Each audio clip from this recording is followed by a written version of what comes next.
Welcome. I'm E.G. Marshall with another strange story about the world of the macabre. A very real world, by the way. Because if you think about it, haven't you said to yourself, I can't believe it, or that's the weirdest thing I've ever heard? Behind such reactions, there are explanations of a sort. Some make sense, others defy explanations because we huddle together in our small world, which is only a small part of an infinite universe. And nobody knows what unknown influences can change the course of our lives. For Joey O'Hara, it began not with an unknown influence, but with a policeman. Our mystery drama, The Three Elders of Lifeboat Landing, was written especially for the Mystery Theater by Roy Windsor and stars Mason Adams. It is sponsored in part by Allied Van Lines and Buick Motor Division. I'll be back shortly with Act One.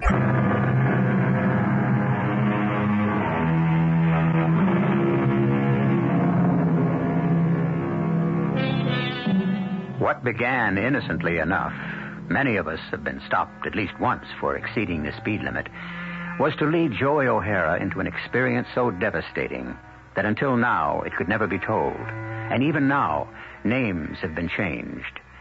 The origin of the experience was at a lunch between Joey's brother, Phil O'Hara, and his client, Ross Randall.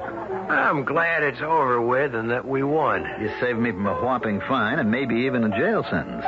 You're a very good lawyer, Phil. Thank you. Tax cases are tricky. Well, I assure you, Phil, my accountant and I were certain those entertainment charges were deductible. Now, I'll tell you what I'd like to do.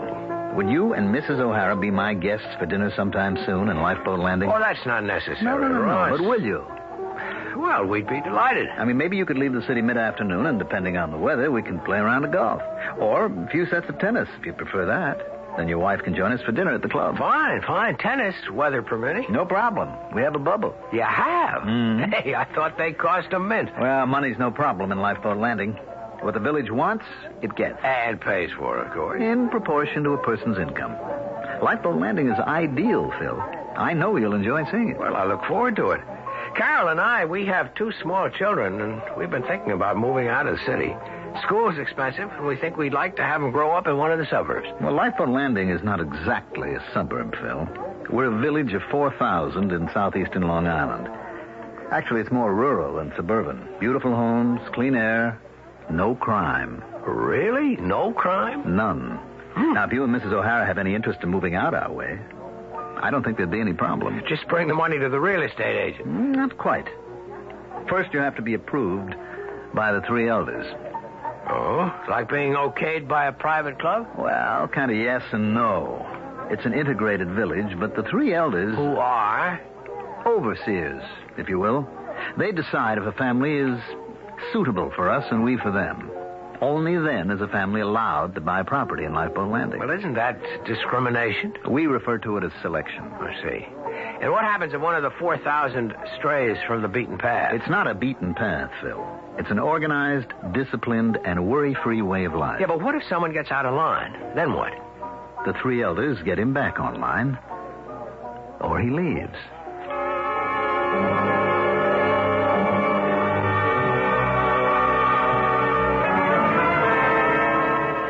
Sit down, Joey. What's on your alleged mind? You've been editing this newspaper so long, you don't know a news story from a promotion for Aunt Lily's Golden Grits. You know what's on my mind, Frank. Yeah. And what happened to those 2 guys? And what about the cashier who was plugged and left for dead on the bank floor and was up and around the next day? I saw that myself before a guard showed me the door. Well, how do you know it's the same cashier? Oh, come on, Frank. I've been cashing checks in Lifeboat Landing for years on my way to Montauk for fishing. It's the same teller the holdup guys laid out. Well, how do you know that? We don't have a picture. Oh, little Joey's got big ears. A pal of mine's a conductor on the railroad. He's been taking tickets from the guys who get on at Lifeboat Landing, and he hears them talking about the holdup. No question the cashier was killed. But the next day, he's back at work. Same cashier. And from what my pal overheard, the description fits. It's a miracle. Now, look, Joey, run along and play. Forget whatever's bugging you. It's months ago. So the cashier's okay. Good. Now go away. And the two stick-up guys? And what happened to them?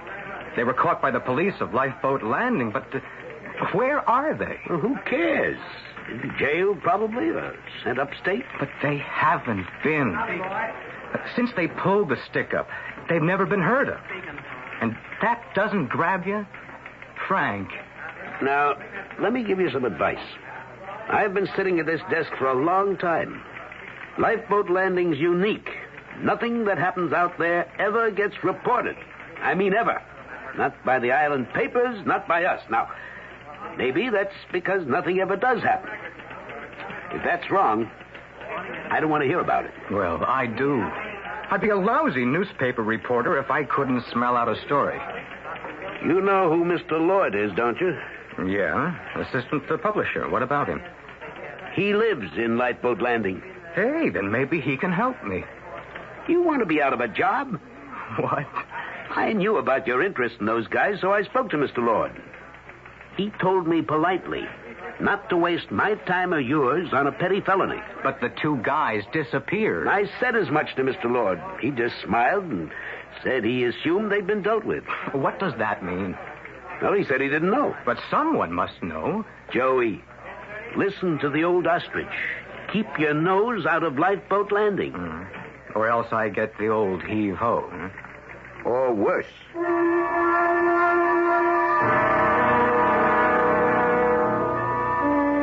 Let me help you, darling. Sure, thank you. Oh, what a lovely room. Yeah, this is the grill. The main dining room is upstairs. Nice, isn't it? What are those cages out there? They're platform tennis courts. The pool is just beyond them, and the golf course winds around it along the shoreline. Hey, it's beautiful. Mm-hmm. You saw the tennis bubble as we drove in. Very impressive. This place must cost an arm and a leg. Would you believe $500 a year for everything except food and drink? It can't be. Yeah, Ross Randall told me. He ought to know. And the food is excellent. I had a late lunch here with him. I've never tasted better scallops. Is he joining us? Yeah, any minute. He stayed on in the sauna. He's having a rub down. I showered and I came up to look around. Yeah, you are right, Carol. It is impressive. Are we staying here or are we having dinner at Mr. Randall's house? I don't know why. Well, if we're serious about moving out of the city, I'd like to see the inside of one of these elegant homes. I didn't see anything we could afford. I wandered around a bit, and this village is one estate after another. The houses must cost a fortune, so you can imagine what's inside of them. Yeah, I'm glad we had a chance to see the place. You told Mr. Randall we've been thinking of moving out of the city. Yeah. And he's pushing Lifeboat Landing. He's not pushing it, Carol. You move here by invitation. I don't like the idea of someone passing judgment on whether or not we're good enough for a place like this. Judgments are passed every day by each of us, darling. Don't sound like a lawyer. You know what I mean. Why can't we live where we please? We can, but not in Lifeboat Landing unless the three elders say we can. Phil, that's not democratic. I agree. It's autocratic. But can you put down these benefits? How did this place come about? Do you know? Well, we'll ask Randall. He could... wait a minute. Here he I'm comes. so very glad you could join us for dinner, Mrs. O'Hara. Thank you. You have a beautiful club, Mr. Randall. And the village, it's like a picture postcard. So you did have a chance to drive around. Well, just for a half hour. But I'm as impressed with the village as Phil is with your club. Are the dues really only $500 a year? Why should they be more? That amount is adequate to meet our costs. There are 1,000 families here, about 4,000 persons. Every family belongs to the club. 500,000 is more than enough to meet our bills. How did all this come about? I was asking Phil. Well, many years ago, this was just another potato farming area. Uh-huh. But about 35 years ago, a few men decided to buy the acreage and found a village of carefully screened families whose frustrations were common to all. Yeah, the interdependent community. You said it was something like that, I think. That's right. Color, race, religion meant nothing. We wanted families that believed in honesty, the work ethic, high cultural standards, and who abhorred waste, ugliness, and crime. Now, if in the judgment of the three elders a family qualified for residence here, they could make it possible. By saying, okay, you may buy the house? Oh, much more than that. We would make certain that you could buy the house at a price you could afford. I'd be in debt for life. No. Only a debt to the community. Now, you're a lawyer, Phil. If you bought a house in Lifeboat Landing for a pittance, your debt to the community would be as a lawyer. At any time, you might be called on to prosecute or defend for us at no fee to you. That's what we mean by interdependence. Isn't that kind of communistic? No, Mrs. O'Hara. We are elitist in spirit. We believe in the uncommon man. Lifeboat Landing is a tribute to him. What if a family is allowed to move here and doesn't like it, Ross? What happens then? He leaves. And what about his house? He sells it only to a person the three elders have found acceptable. What if he objects? Just ups and sells it to someone he knows who hasn't been approved by the elders. Well, he's warned not to, of course. Yeah, but say he's stubborn and he doesn't listen. Then his house might be razed. Leveled to the ground? We've had that experience only once, Mrs. O'Hara. A long time ago.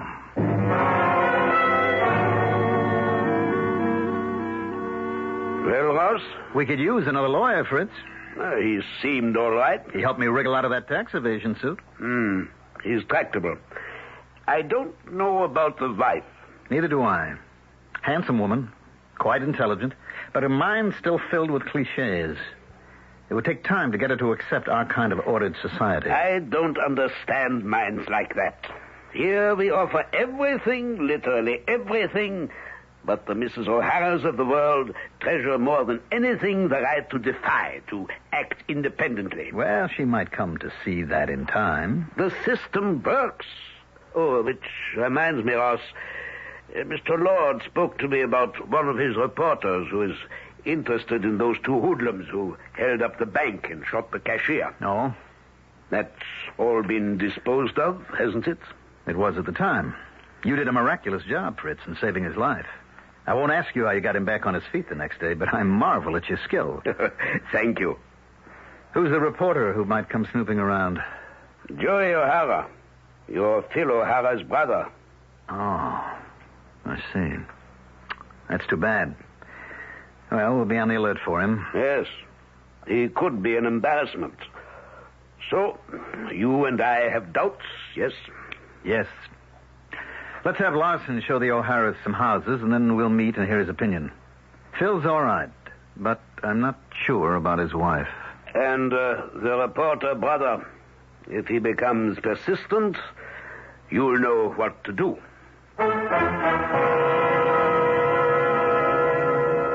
One definition of society is a voluntary association of individuals for common ends. Chemists get together and presumably talk chemistry.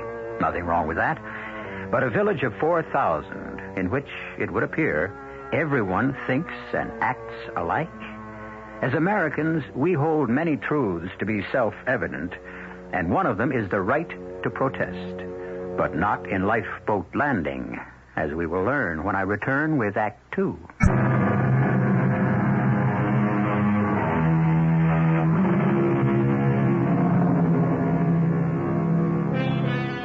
As a nation, we are protesters. Protest to Americans is second nature. We protested the tax on tea, and a nation was born. We protested against slavery, and a terrible civil war followed. We have died to preserve the right of each man to independent thought. Perhaps we haven't realized the ideal of making the world free for democracy, but neither have we become robots in an ordered society. In our story, it's not Yankee go home, but Joey get lost. Joey, I mean it. Get lost. Not a chance, old pal. Guess who's going to help me get the inside dope and what happened to those two guys? My brother, Phil. You got a brother? I thought you were one of a kind. I am. Phil's another type. I like Phil already. What's his racket? Uh-oh. Hold it. That your brother? The lawyer who got Russ Randolph on that tax evasion case? That's my brother, Phil. He's bought a house in Lifeboat Landing, and he and the family are moving out there in a couple of weeks. That's my inside track, baby. You're a real dandy, you are. Wait until I bust the truth across the front page. Before that happens, you'll be bust out of here. What's wrong with you, Frank? Two stick-up guys just vanish, and you don't think there's a story there? I've told you until my throat is dry. Lay off Lifeboat Landing. Something smells out there, Frank, and you know it. I've got a right to ask questions. No one can toss me in the clink just for asking questions. No one has. You've been out there. The bank cashier wouldn't talk to me. No, that was his privilege. What about the police? Yeah, the police. They said they didn't know what I was talking about. Well? Frank, that's what's funny. I'm not allowed to talk to the cashier, and nobody else in the bank, including the security guard, would even speak to me. And the police, they just smiled and told me to run along. What goes on out there? It's a tight little community, that's what goes on. And no hard-nosed reporter's going to loosen it up. I don't believe it. I'll find somebody who'll spill the beans. Yeah, in your face. Why do you keep saying things like that? Because, dummy, if you become an annoyance to the three elders who run the place, you just might join those two hold-up guys your heart bleeds for. You're scared, aren't you, Frank? For your sake. Yeah.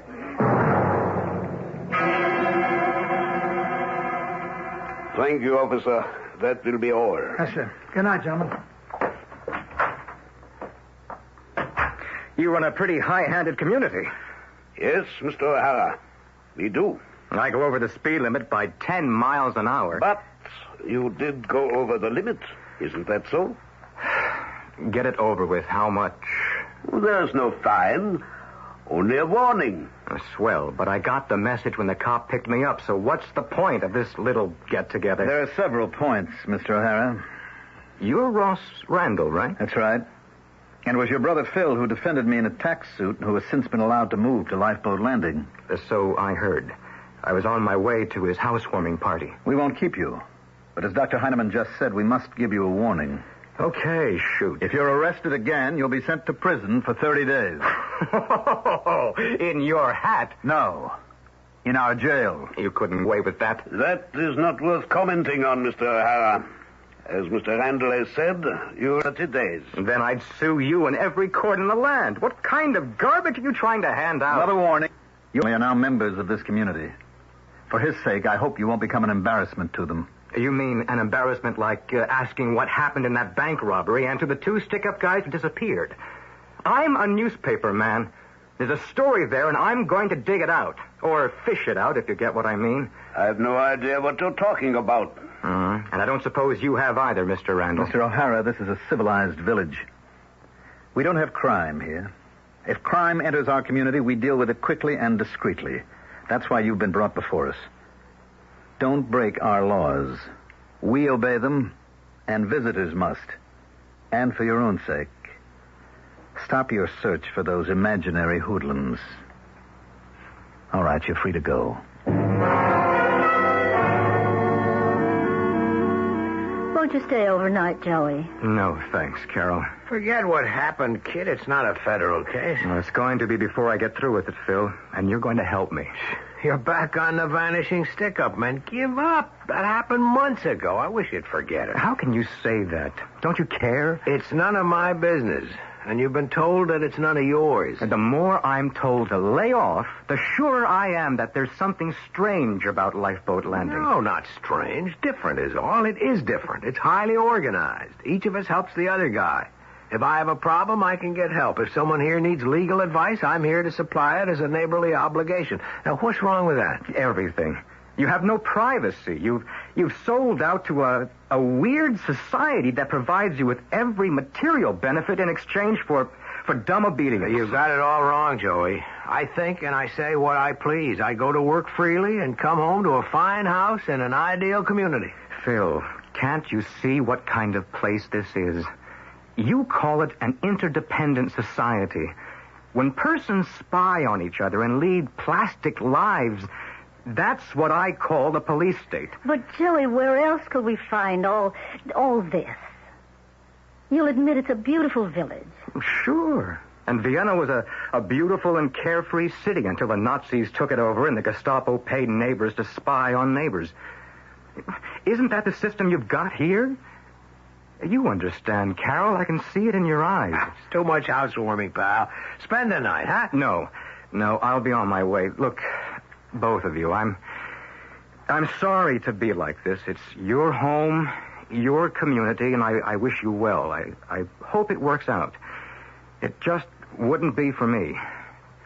I don't like regimentation. Never mind. It's a great source of satisfaction to me to have everything organized efficiently. This village works. And everybody obeys, including the opposition.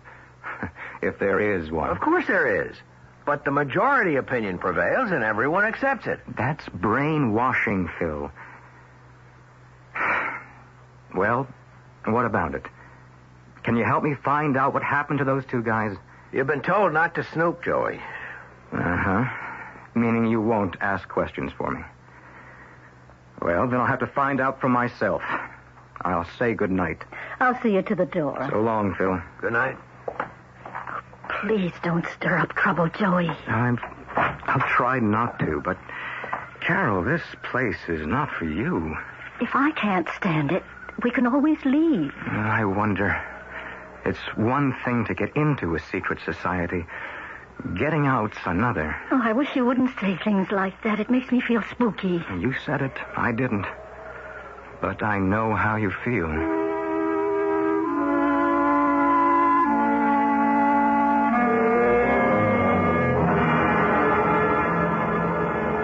I thought you were entitled to know, Phil. Thanks, Ross. I appreciate it. I said pretty much the same things to my brother last night. He's a flag waver, you know. So I'm told. But, Phil, we just can't have him prying into the affairs of Lifeboat Landing. For our common good, the elders simply won't permit it. I know, and I agree. Now, we have no crime because our justice is swift and severe. That's the only deterrent to crime, Phil. Now, we're not cruel, but we are absolute.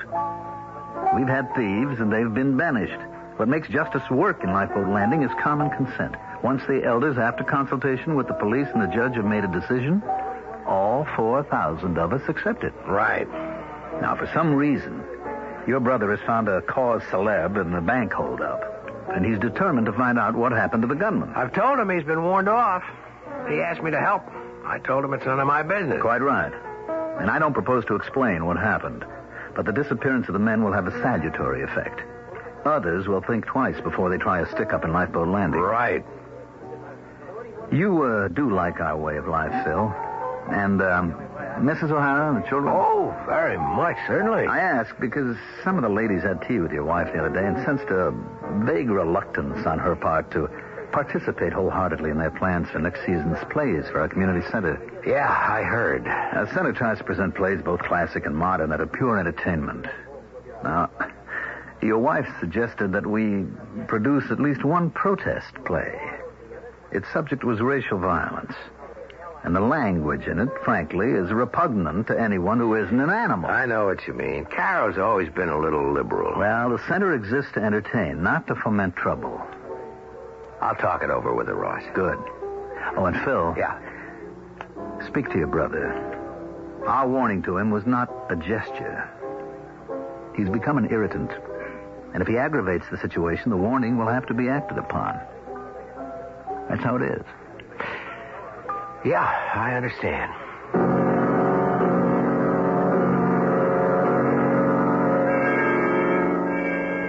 Just who does he think he is? Ross Randall warning me. All he said was if I broke the speed limit again, I'd go to jail for 30 days. Ridiculous. I'd have a lawyer spring me in half an hour. He wasn't talking about you being arrested for speeding. Worried about me snooping into what happened to those two hold-up men, right? Joey, why don't you drop that? Not on your life, But what Carol. do they mean to you? They were just a couple of bums who got caught robbing a bank. And vanished. So what? So everything. Look, I don't even know who the guys were, and they're probably no good, but this is America, Carol, baby, and those guys were entitled to a hearing before a judge and then sentenced. You just can't be rubbed out. That happens in a police state, but not here. Can't you see that? I give up. It's your neck, Joey. And I'm not afraid of Ross Randall. He's not going to feed me to the sharks the way he did with those two hold-up punks. You sure jumped to conclusions. But where did they go? Whatever happened to them, Randall doesn't care to tell me. When the three elders reach a decision, others act on it. There are 4,000 of us here, Joey. Us? You're one of them now, Phil? Yes. My law practice in the city has increased by half since we moved to Lifeboat Landing. We love our house, the schools are good, the village is kept beautifully, the club is marvelous, and our neighbors are congenial. What more could I want? Freedom. Freedom to think and to act as you please. We have all the freedom we need. Oh, come on, both of you. Let's not get nasty. Joey, we're here. We now belong to Lifeboat Landing. You don't like it? That's okay. But please, let's not have any more quarrels. And listen to what Phil's been trying to pound into your head. Mm-hmm. The warning. We'll see you in town, Joey. Not out here. Okay. You still don't see why, do you? I'm not that dumb. They've got me marked. I don't know that. But you sense it. Well, that's okay. It's not going to stop me. I'm going to expose Lifeboat Landing for what it is, a fascist commune. At least I'm going to try. Even though I might end up in the briny.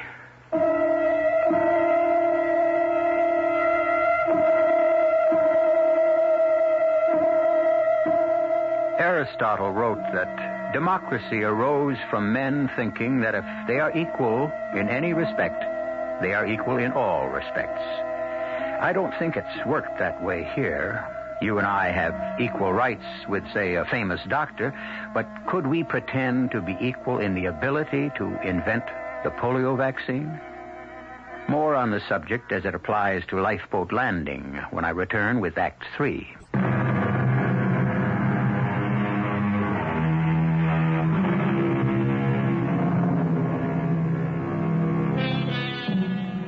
From what I've gathered so far, Lifeboat Landing on the southeastern shore of Long Island is the ideal community. Joey O'Hara disagrees. He's a newspaper man, of course, with a natural instinct for news, and he finds any controlled society repugnant. His curiosity was aroused by the disappearance of two men who held up the local bank and vanished. That's just what it is, Frank. So are some of the private clubs around town. What's wrong with that? Guys from the same college, band together, other guys who like boats, beer-drinking guys, they're all over town. But they don't decide flatly what taxes you're going to pay or what happens to a guy who holds up a liquor store. Okay. You got something up your sleeve. What is it? Take a look at this. There's a picture of some German soldier in a fatigue jacket. So? It's Dr. Fritz Heinemann. Who's he? Some small fry ex-Nazi? That's right. Well, there's lots of them still drifting around. This guy drifted to Lifeboat Landing. So what? Is he on the wanted list? No. He came here from South America and took out citizenship papers in 1950. So, what about him? He's one of the 3 elders of the village. Oh? Heinemann's the kind of guy who'd still be indoctrinated with law and order and obedience and a system of informers. Just what Lifeboat Landing has plenty of. So Heinemann is an ex-Nazi. So what? So he and the other 2 elders, Ross Randall and some guy named Larson, rule. Absolutely. That's why there's no crime. Somebody drifts into Lifeboat Landing and commits a crime he's never heard of again. You 2 stick-up men? They got it, Frank. It's easy to cover up 2 murders if 4,000 persons want it covered up. And what I want to do, Frank, is to begin to write a series of articles about the place. No good. You said nobody out there is willing to talk. What you think is one thing. But unless you got facts, we'd be inviting a libel suit. The paper can't print a story without possessing hard facts. You haven't got any. Oh, sure, you know about Heinemann, and you got a bug in your ear about the 2 hoods. But what have you got really? Nothing. I've got more than that. But if the 3 elders weren't worried about an investigation, would they warn my brother that I could get hit? Would your brother testify that you'd been threatened? I don't know. I do. From what you've told me about him since he moved out there, your brother wouldn't talk. He's my brother. He's also a guy who'd probably like to stay alive.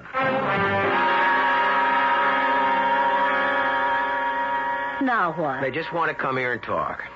You know, that makes me nervous. I feel the way I used to feel when I hadn't done my homework. What have I done now? The play committee?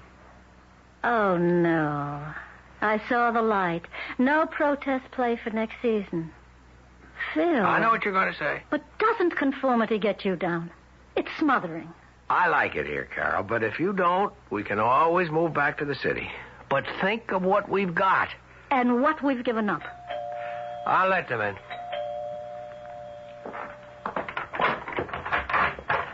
Hello, Ross. Hello, Fritz. Come on in. Thank you. We won't be 5 minutes, Phil. Good evening, Mrs. O'Hara. Hello, Dr. Heinemann. Ross, please sit down. Shall I stay, or Oh, please. do you want me? Please. What we have to say is for both of you. Sit down, Fritz. Phil, we think we've made a mistake. I really made the mistake, but the elders act together. We share credit and errors. A mistake? Ross and I met with Mr. Larson, the third elder, and we have concluded reluctantly that lifeboat landing is not quite right for your family. I'm sorry to hear that. We like it here very much. Yes, I think you do, Phil. But what about you, Carol? Well, I'm getting used to it. It's taking a while because it's a different experience for me.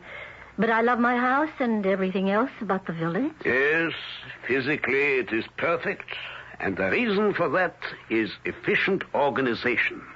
Some persons fit the yoke, others do not. Many personal inclinations have to be repressed for the good of all. Decisions made by the three elders represent the majority opinion, and the minority has to accept it. And some persons might resent that kind of rule as arbitrary. Well, it is, kind of, isn't it? Well, isn't it preferable to constant turmoil? The elders decide what is best for all and put it into effect. To be efficient and productive, a house needs a head. So does a business. So does government. Understand? Yes. Turmoil and bitterness and neighbor set against neighbor. Those are the very reasons that democracy is inefficient. But each of us should be free to say what he thinks. That is the reason for our visit. We suggest it will be happier if you leave Lifeboat Landing. We would like to have you stay with us, but not as dissidents. And then, Phil, there's your brother. I told him to stay away. It wasn't easy. I'm fond of him. He's still bent on making trouble. How could he? He can't, but he refuses to believe it. Now, I can give you one piece of news that you may not be aware of. He's been discharged from his job.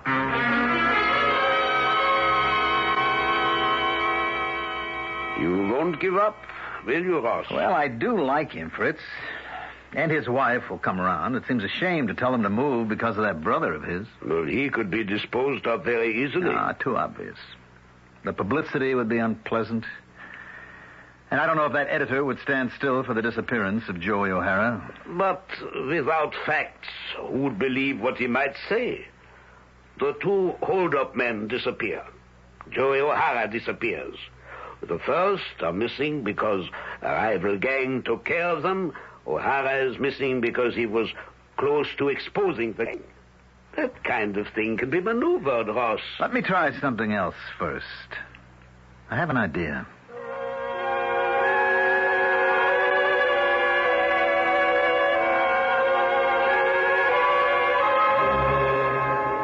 You sure it's okay for you to be seen with me, brother Phil? Come off it. I mean it.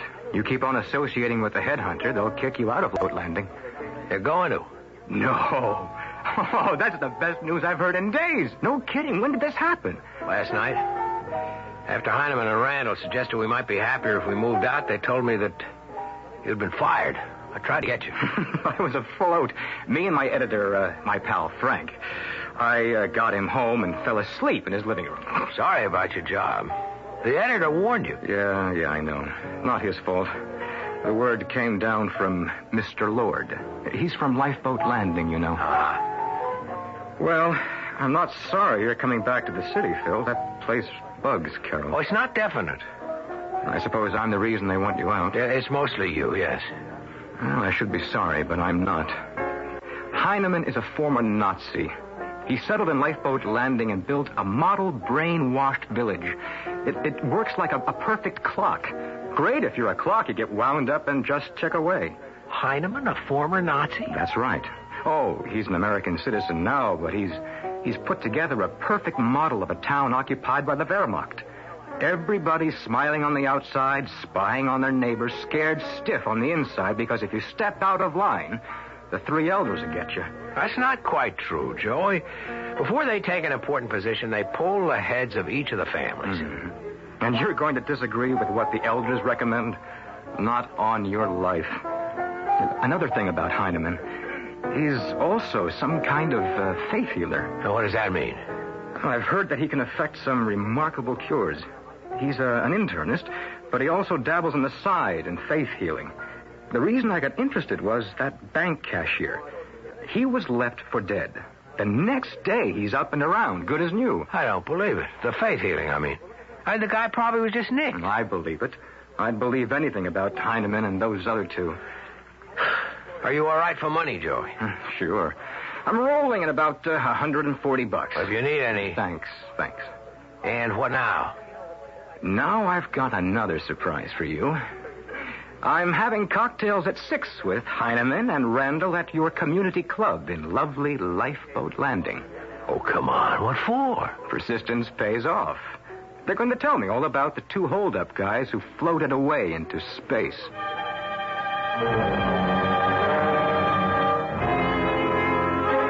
You're quite right, Mr. O'Hara.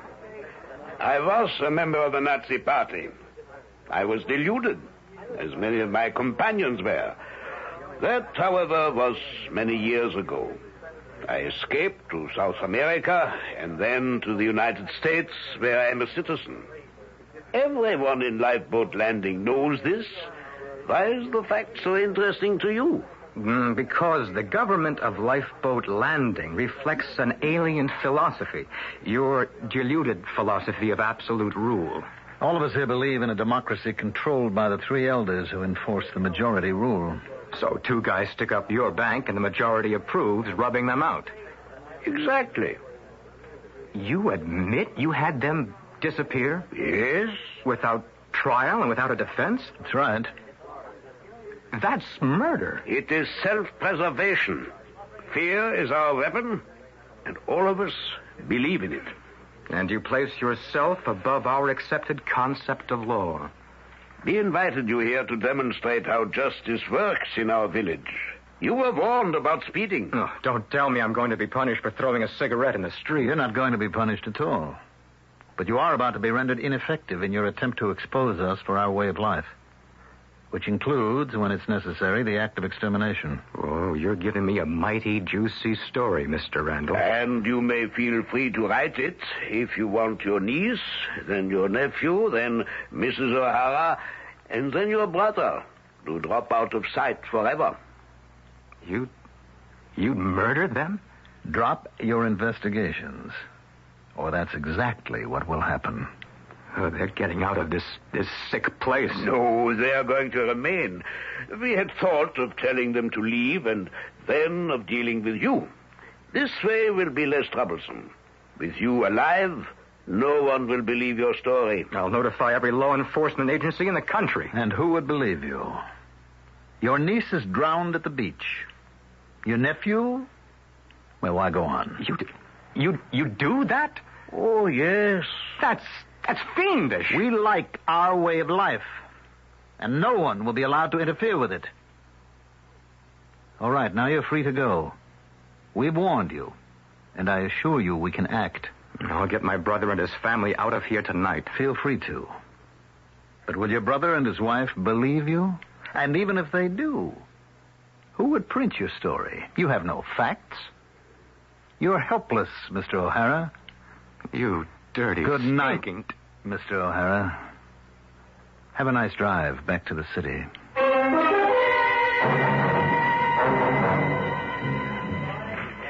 Where are you calling from, Joey? What? You say they'd knock off your family one by one? Joey, are you sober? All right. Save the language. Huh? Yeah. I'll do better than that. I'll have the state police escort Phil and his family back to New York. And I'll bust the story all over tomorrow morning's paper. Yeah, it may cost me my job, but I'd be a real jerk not to save 4 lives. Make that 5. Well, they get you too, Joey. Okay, pal. Hang up and hide out. I'll take over.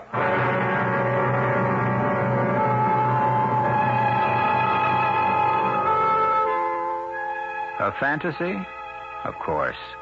It really can't happen here. But back in 1935, Sinclair Lewis thought it could. And it was he who anticipated the monstrous war fomented by a madman who wanted to impose a rigid order on Europe and then on the rest of the civilized world.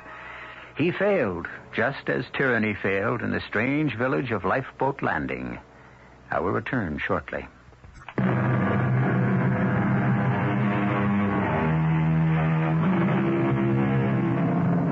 Our cast included Mason Adams, Ann Shepard, Mandel Kramer, Robert Phelps, and Guy Sorrell. The entire production was under the direction of Hyman Brown. Radio Mystery Theater was sponsored in part by Buick Motor Division and Allied Van Lines. This is E.G. Marshall inviting you to return to our Mystery Theater for another adventure in the macabre. Until next time, pleasant dreams.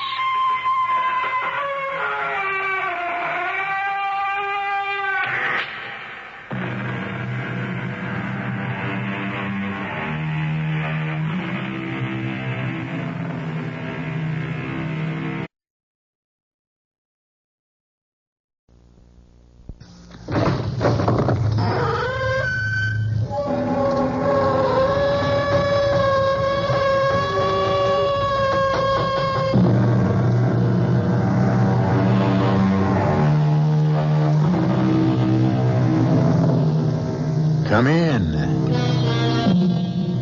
Welcome. I'm E.G. Marshall. I'm sure you will agree that almost every religion holds that the soul is immortal and recognizes a life after death. However, we're going to be telling you about people who believe in reincarnation, and they have a somewhat different approach to immortality. Those who believe in reincarnation are convinced that your soul lives on in another person's body in a later life. Some men and women even claim they remember bits and pieces of their former lives. I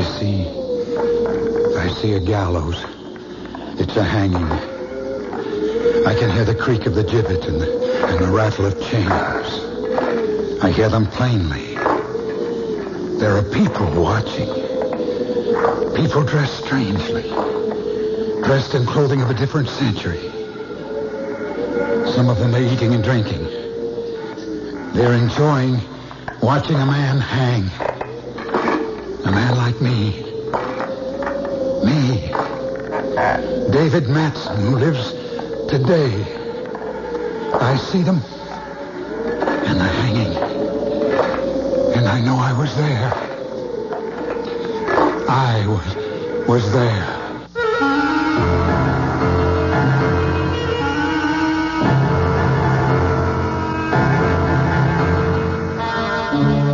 Our mystery drama, Terror on the Heath, was written especially for the Mystery Theater by Murray Burnett and stars Shepard Strudwick.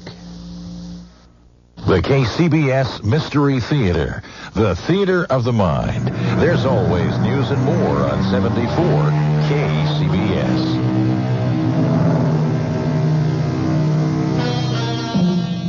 Are you a browser? I mean a browser in a bookstore? If you are, you'll readily acknowledge that bookstores are sectioned off with books in various classifications. One of the largest sections has become the how-to books. On those shelves, the reader can find a book that will tell him how to do almost anything, from painting or sewing to making a harpsichord. Everything, that is, except a book telling a man how to explain to his wife that he's leaving her. David, darling, I didn't know this was serious. Very serious. But whatever it is, we'll weather it. We've had quite a few ups and downs in 10 years of marriage. We'll handle it together. That's just it. This is something that you'll have to handle alone. I don't understand. Look, Jan, I don't know any other way of saying this. I'm going to leave you.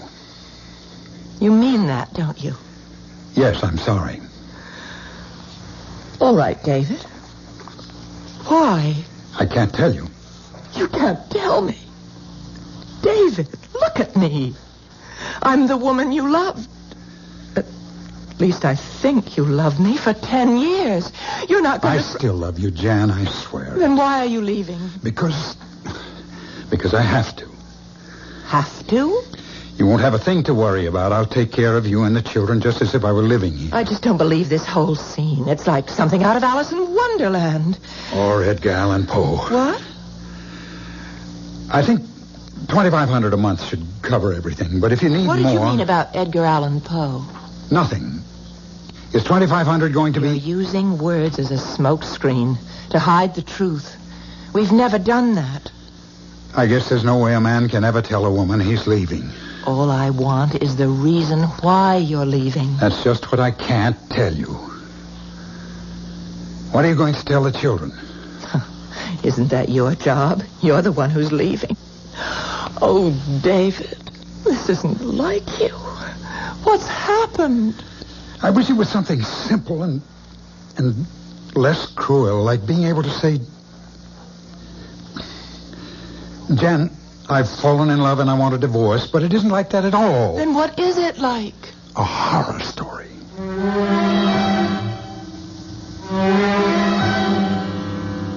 No secretary's going to tell me that Dave Matson's not into me. He'll see me and he's going to... It's all right, Miss Manners. I'll see Mr. Henderson. Come in, Lon. Oh, thanks. Now, what's this business about your leaving Jan all about? I suppose this couldn't be avoided. Why would you want to avoid me, your best friend? What is all this stuff about horror stories and Edgar Allan Poe? Oh, it's just a figure of speech. Oh, sure. Just enough to make you walk away from what I know was a good marriage. Thanks, Lon. And you're going to tell me why you're doing it. But only if you give me your solemn promise that you won't tell Jan or Cecily. But that's exactly... I know. That's exactly why you came. To find out and try to help. To tell Jan. But that's the one thing you can't do. Okay. You have my word. I'd like you to look at these photostatic copies of English newspapers of the 1850s. Are you kidding? Read them. Hampstead Heath. Terror strikes again. Vicious killer claims 8th victim. 9-year-old girl stabbed to death. Look, David, I don't see what these... Go on. Well, but these are just more of the same. Police baffled by Heath knifings. Inspector Gregory of Scotland Yard brands slasher as sadist. That's enough to give you the general idea. Yes, it's also enough to confuse me thoroughly. What the devil? The devil. That's a good word. Ever hear of reincarnation, Lon? Oh, no. Now, wait a minute. You're not going to try to make me believe that you... are the 20th century reincarnation of this madman. And that should make it obvious why I must leave Jan and cannot tell her why. And you believe this on the basis of these newspaper clippings? Not quite, Lon. There's more, much more. It was incredible to me at first. When was first? About 6 months ago. I read a book by Robert Ripple, a book that was a factual account of the lives of 3 notorious criminals of the 19th century. I was impressed by the writing and by the author, an assistant curator of the 19th century wing of the Museum of English History. There was one criminal in particular that fascinated me. I somehow felt I knew him. This Hampstead Heath knifer? Right. And that was when I had the first dream. Dream? Yes. I had a few drinks with Bob Ripple before coming home, and we talked about some changes. And I dreamed I saw Hampstead Heath quite clearly. It's really a forest, you know. And then along a walk outside the forest, I saw a woman's figure. I ran after her, and she turned to face me with her hands outstretched. Not to welcome me, Lon, to ward me off. And when I saw her face, it was streaming blood. Blood from knife slashes. And then I woke up. All right. So you had a nightmare. That doesn't prove... That was only the first. They began to come more and more frequently, and in greater and more monstrous detail, with women and young girls, and blood, and... I don't want to open it up. Well, all right. I'll grant you it's pretty rough, David, but still... Okay, come on around behind my desk. What do you see in the drawer? A knife. Not just any knife, Lon. That's a switchblade with a spring. Lethal and illegal. Okay, when did you get it, and why? I don't remember buying it, and I have no idea of how it got there. But I distinctly remember the first time I saw it there. It was the day after I had my face slapped by a girl I'd never seen in my life and been called a murderer. What? I was coming back from a lunch with Bob Ripple, the author of the book that opened the floodgates. A rather attractive girl in her early 20s approached us. I don't know exactly how it happened. But suddenly we found ourselves face to face and started to indulge in that ridiculous waltz of both stepping the same way to get out of each other's way. Oh, I know. Suddenly she looked full at me and hissed, "Murderer," and fainted right there on the sidewalk. Well, she was sick. That was what Bob Ripple kept telling me as he hustled me away. But why would she call me a murderer? Well, I don't know. She's the one with problems. There's nothing wrong with you. Lon, do you think it's possible that maybe this girl was the reincarnation of one of this killer's victims, and she recognized me as this killer? Oh, no, I don't think it's possible, but obviously you do. It was the next day that I saw the knife in my desk. Look, Dave, you're in a state. How would you like to see a face, Lon? My face. My face on the picture of a 19th century killer. What? Come with me and I'll show it to you. Lon, this is Robert Ripple, assistant curator of the 19th century wing of this museum. Ah, nice meeting you. Pleasure. Bob, on our way to the room with the photographic exhibits, would you fill Lon in? Glad to. This particular exhibit started because of my interest in the three notorious criminals of the era. Naturally, I collected all the newspaper clippings, stories, drawings, and photographs I could find and placed them in the room along with other items that are germane to the collection. Now here are exhibited the daguerreotypes of some of the fabulous characters of the period, along with the criminals. And here, Lon, take a look at this daguerreotype and tell me what you think. Let me see. Well, good-looking guy, nice face. And if you want me to say he looks like you, I'll say it. There's a great resemblance. All right, who is he? You tell him, Bob. That man is Charles Mason, otherwise known as the Terror of Hampstead Heath, the killer who was hanged at Tyburn. December 9th, 1841. I can remember. I can almost hear. David. Let him go back. Let him remember. You can hurt him if you try to bring him back now. I can hear the wind and the creak of the gibbet and the chains and the people shading their eyes against the cold sun, looking up to see what kind of monster was suspended in air, paying with his life for the slashed and bleeding bodies of the women he had mutilated. Good Lord. Have you seen him like this before, Ripple? Only once. So what do we do? Nothing. If it follows the pattern of the other time, he'll come out of it soon.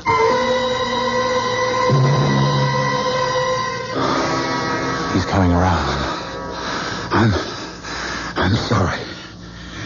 I guess I made a fool of myself. You couldn't help it, Dave. Well, Lon, what do you think? Well, self-hypnosis. What? Self-hypnosis. You read Ripple's book. It impressed you. You became involved in the several hours you were here. You saw that daguerreotype that resembles you. And now you've hypnotized yourself into believing that you're a reincarnation of a murderous madman. I don't blame you for not wanting to believe I'm the reincarnation of a killer like Charles Mason. Look, what just happened was frightening, but not necessarily any proof that you're right. Mr. Ripple, did you write about the hanging of Charles Mason? Oh, certainly. And there was nothing Dave said that he couldn't have gotten from reading your book, huh? Yes, that's right. Or some of the other books I showed him. There have been many graphic descriptions of the hangings at Tyburn. Well, there you are, Dave. I wish you were right. Dave. Yes? I've thought of something that might just solve your friend's problem. All right, let's hear it. One of the most horrible of Mason's crimes was the murder of a young lady named Letty LeGros in 1837. Her nude corpse was found on Hampstead Heath, horribly butchered. Her clothes were never recovered. Well, what are you trying to say? If Dave could remember what clothes Letty LeGros was wearing when But she how was... can we check out whether I'm telling the truth? I can give some kind of a description, but you just said nobody ever... You'll have to trust me, Dave. I believe there might be a clue if you're willing to give it a try. Of course. Shall we go back to the gallery? No, you stay here. I'll go fetch the daguerreotype of Mason.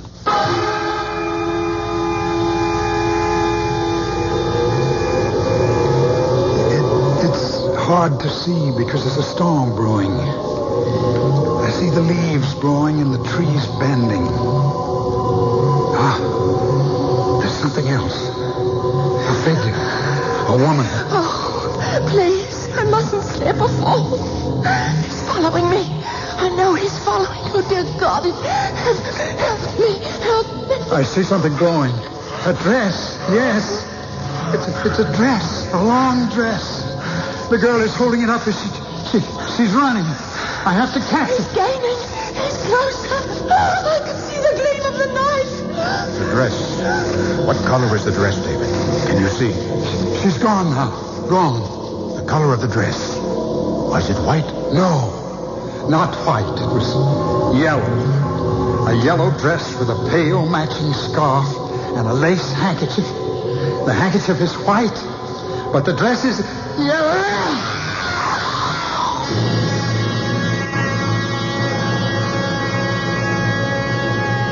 There have been some fairly convincing arguments on the side of reincarnations. There are a number of reputable people who insist they can recall bits and portions of a life lived in another time. I know one young lady who vividly recalls a life as a waitress in Jamestown during colonial days. But I don't know of anyone who can recall being a murderer. I'll be back shortly with Act 2. Now back to Mystery Theater on News 74, KCBS. Most people go to museums to view the works of art. David Matson took his best friend, Lon Henderson, to a museum to prove to Henderson that he, Matson, was really the reincarnation of a monstrous killer of the 19th century named Charles Mason. He showed Lon a daguerreotype of Mason, and Lon was impressed by the resemblance, but he demanded more positive proof. Bob, you said there might be some clue. You could learn something if I identified some clothes that a girl was wearing. I did. Did you find the clue? I'm afraid we did, Dave. Afraid? That means you believe that Dave is the reincarnation of Charles Mason? I told you the clothes that Letty LeGros wore when she was slashed to death have never been found. What I didn't tell you was that some 6 or 7 years after her murder, a fine piece of white cambric that had obviously been a lady's handkerchief was found on the Heath together with some yellow material. Some historians were convinced that the handkerchief had been Letty LeGros and that the yellow material was part of a dress she'd been wearing. But no one could prove it. Until now. Until now. Until you just described a yellow dress and a white handkerchief.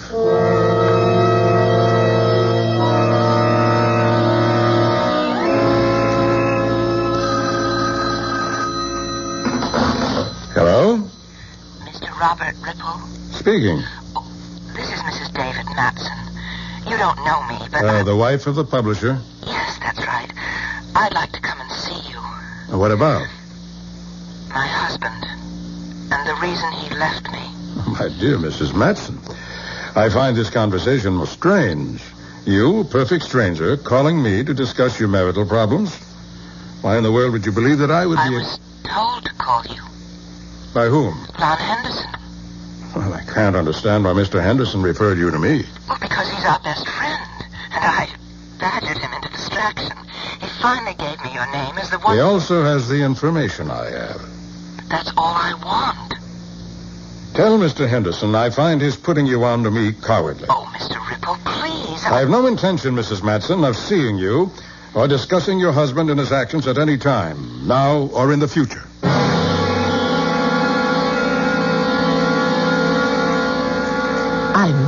Thank you, Mr. Ripple, for your courtesy in showing me so much of your part of the museum. Oh, not at all, Mrs. Larson. When the curator called and told me you were interested in becoming a patron of the museum, it was only natural we should try to show you the sort of things in which we spend your money. Well, and you've impressed me, very much so. If you don't think me impertinent, Mrs. Larson, how much so? Did you have any specific sum for a contribution in mind? Not precisely. I really need more information. Now, I must return to Boston later today. So, well, I just want to thank you for making time for me in your busy schedule. Pleasure. Oh, wait. This picture... daguerreotype, Mrs. Larson. Well, whatever. Now, this man, he looks so familiar. Who is he? A notorious killer. A man named Charles Mason who was hanged in 1841. Now, if we could move on. Just a moment. Now, this may seem a somewhat strange request, but I would like this daguerreotype. I beg your pardon? I'd like to purchase or let me say, I would make a substantial bequest to the museum if I could have this picture. And why would you want that particular picture, Mrs. Larson? I take it no other will do? Well, surely I don't have to explain. No, if but I you just do. Want... Guard. What? Guard. What are you doing? What? Calling a guard to escort you out of the building, Mrs. Matson. Why are you... And I'd advise you not to make a fuss. Because if you so much as utter another syllable, I'll call the police and have you arrested for impersonating a donor when you had no such intention. Now get out of here.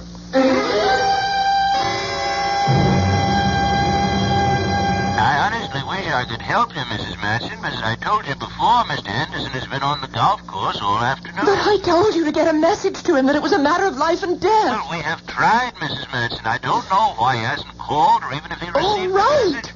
Now, listen, tell him I'm coming out to see him, and he should wait there for me no matter what happens.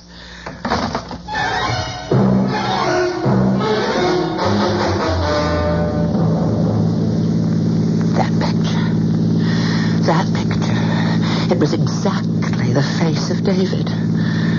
I've got to find Lon. He's trying to avoid me. It's too dark now for him to be out on the golf course. Oh, ouch. Well, there's gravel. Should have remembered to change my shoes. I think I'll walk on the grass. Who's that? Is there anyone there? I know you're behind that bush. And I'm not in the mood to play any stupid games. Go on me! I forgot a knife! Oh, help! Help!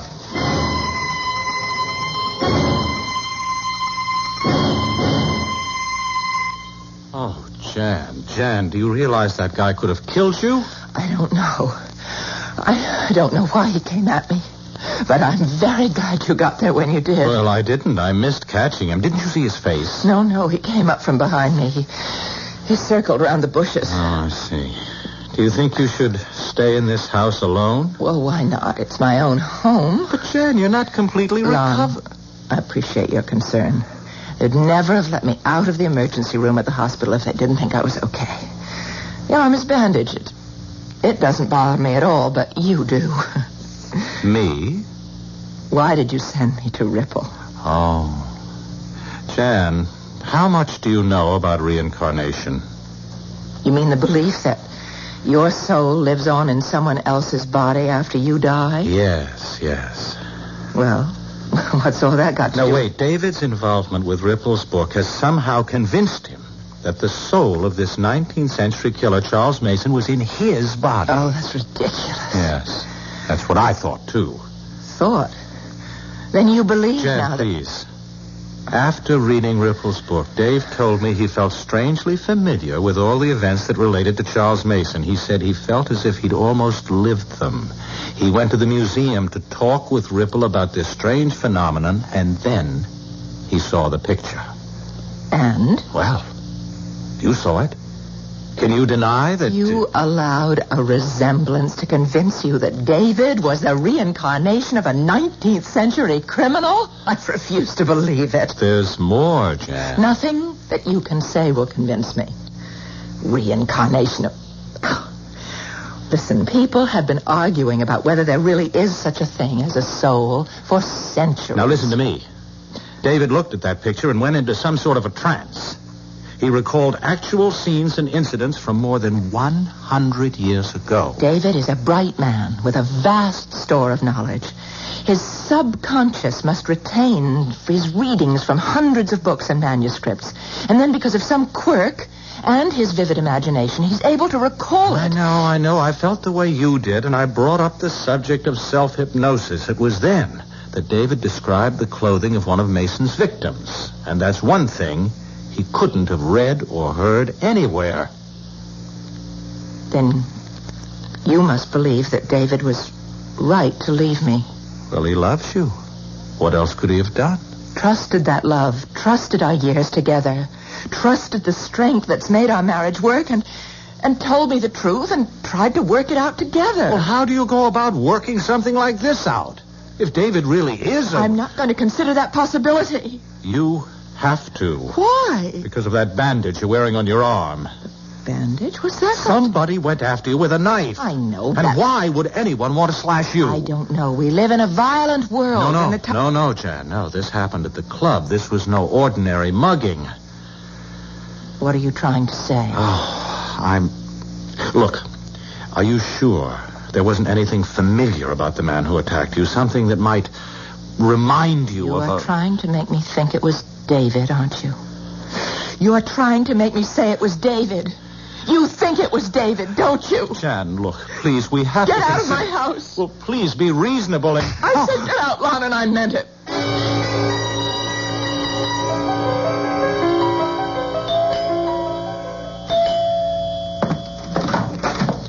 Oh, Lon. Oh, I'm so glad you came. Now, I apologize for my behavior the other night. There was no excuse. No. I forgive you, Jan. I understand. But what do you want from me now? To go with me to see Jason Beckwith and tell him everything you know about this strange delusion of David's. Jason Beckwith? He's a professor of Romance languages at the university. And he's also a highly regarded student of the occult. I shouldn't say student. He's an acknowledged authority. Jan, have you seen today's paper? No. Then you haven't read the story about the woman who was killed in the park last night? Lon, I promised I wouldn't lose my temper, no matter how many ridiculous things Now, hold you it. said. It's not ridiculous. A woman was slashed to death in Hudson Park early this morning by a man with a knife. Now, that's a newspaper story. And I suppose that you don't have a sneaking suspicion that that man with a knife might have been David. You bet I have. David is not a killer. All right. Why don't you call him and ask him where he was last night? He couldn't kill anyone. Are you afraid to call him?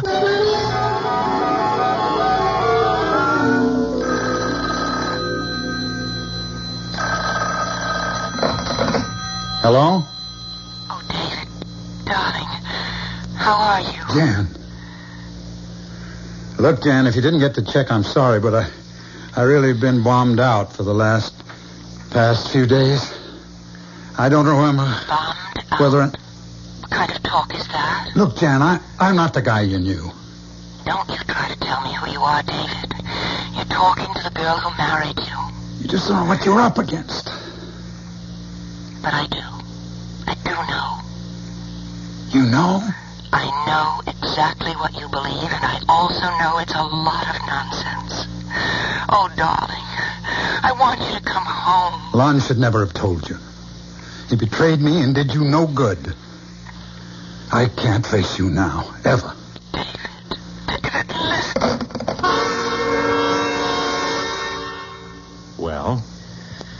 He hung up on me. Mm-hmm. And what about last night? He couldn't remember. Well, I guess he must have been drinking. Bombed out was the phrase he used.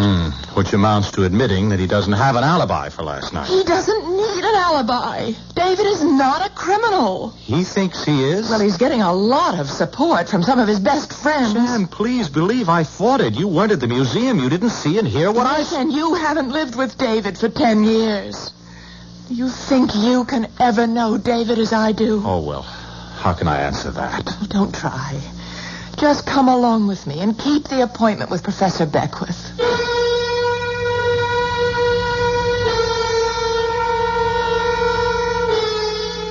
It's not unusual for a wife to believe in her husband. It's also not too startling to find that a husband doesn't believe in himself. However, it's both strange and frightening to find a wife that seems to be willing to reach back into the past to prove her husband's innocence. I'll be back shortly with Act 3. The radio station that lets you use your mind. You're listening to Mystery Theater on News 74 KCBS.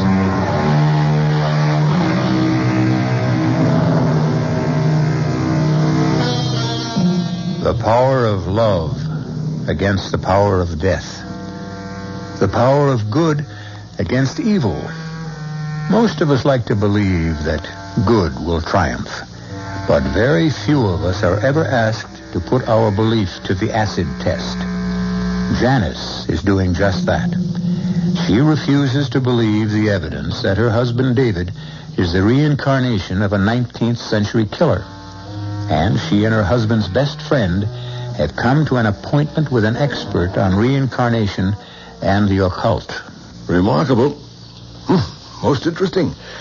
In fact, one of the most remarkable stories I've ever heard. Professor, you can take my word for it. I saw just what I told you. Nothing came from my imagination. My dear Henderson, do stop calling me professor, and do stop being so defensive.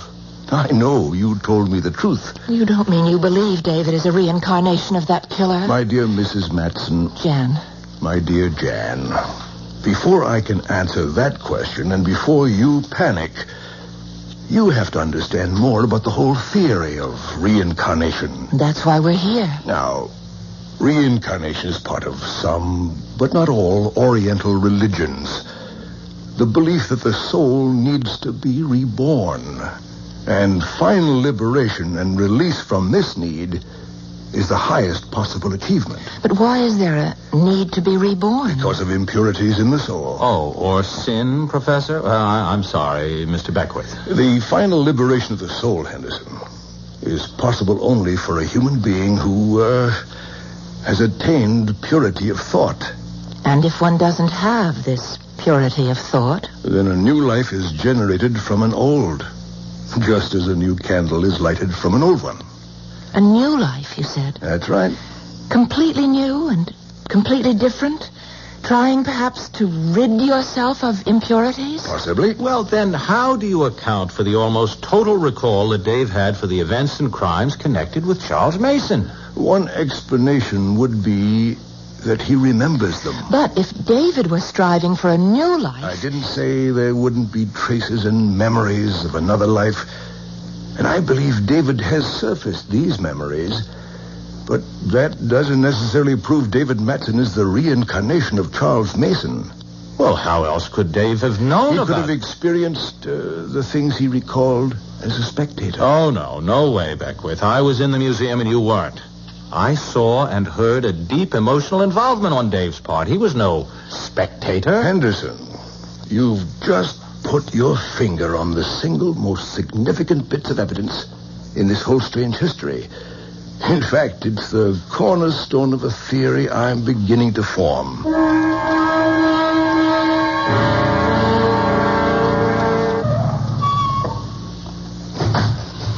Come on, Lon. Now, look, I feel like a criminal. Now, don't be silly. But I'm setting David up. He thinks he's going to see me, and wait till you see the look he gives me when you walk into his office. Come on. Where are you going? We're going in the back way. Oh. If I pass the desk, the receptionist will phone David. Oh. You know, Jan, you're really something else. I just hope that just David... let me worry about David, Lon. All right, Dave, I'm sorry we used the back door, but... It was Jan... my idea. Jan. Why didn't you call to tell? David, you look awful. You look so tired. You know, you could use a vacation up at the lodge. We could... Jan, how I wish I could... That it was as simple as that. I'd love to go away with you for a while, just the two of us. Well, we can't. What? I thought... I mean, we've got some work to do first. Work? Yes, on your head. Now listen. Lon, what is this? She's your wife, and she's great. And she has met with Professor Jason Beckwith, and he's agreed to work out an experiment. What kind of an experiment? Well, I think Jan had better explain it, since she's also going to be part of it.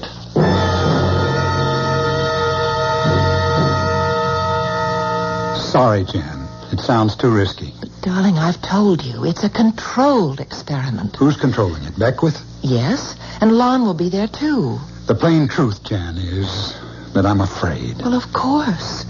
And you're afraid to come home, and you're afraid to see me alone, and you're afraid to face the night. Is that the way you want to live for the rest of your life? I may have to. But don't you see? The experiment offers us a way out. I know you're not Charles Mason in any way. The way you say it, you almost make me believe it. Well, it's true. So trust me. Oh, I trust you. It's me I'm worried about. How's your arm? Oh, it's much better. You can see it's out of the sling. The police haven't found who attacked you yet. They're working on it. Now, when do you want me to arrange for this? You're badly hurt.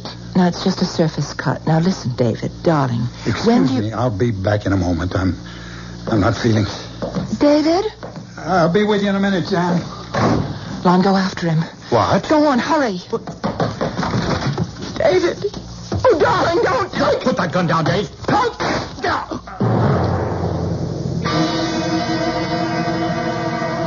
Oh, David. Why did you grab my hand, Lon? Why didn't you let me kill myself? Because that's no answer. You asked about the alternative, and this is the one that takes care of everything. Oh. Are you sure about that? What? Who are you? This is Jason Beckwith, darling. We sent for him after your stupidity. I knew exactly what I was doing, and I knew why. Then explain it to us. I don't have to explain anything. You don't find it difficult to believe that the soul of a man dead more than 100 years has been reborn in your body? It's been pretty well proven to me. And because you're afraid of the soul of this murderer will force you into killing your wife or some other women, you decided to kill yourself. That's about it. And what happens to the immortal soul? What? I asked, what do you think will happen to that soul that didn't die on the gallows at Tyburn in 1841? What happens when David Matson blows his brains out? What happens to that soul? I don't know. Think about it. Does it go on to inhabit another body and continue killing? I wouldn't know that. Do you? No, but I'd like to try and find out if you'll help me and go along with the experiment I have in mind.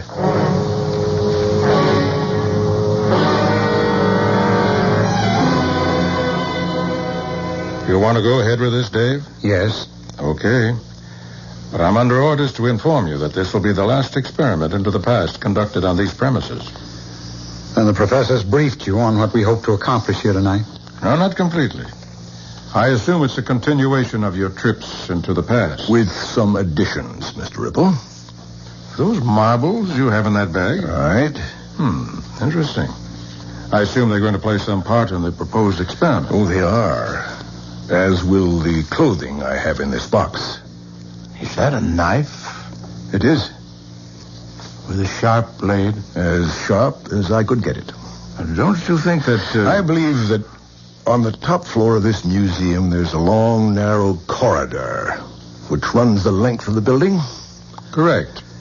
Connects two rarely used storerooms. I must warn you, it's probably very stuffy up there. Is there a window we can open? Well, yes, but... Good. With the exception of Jan, I suggest we all get up there quickly.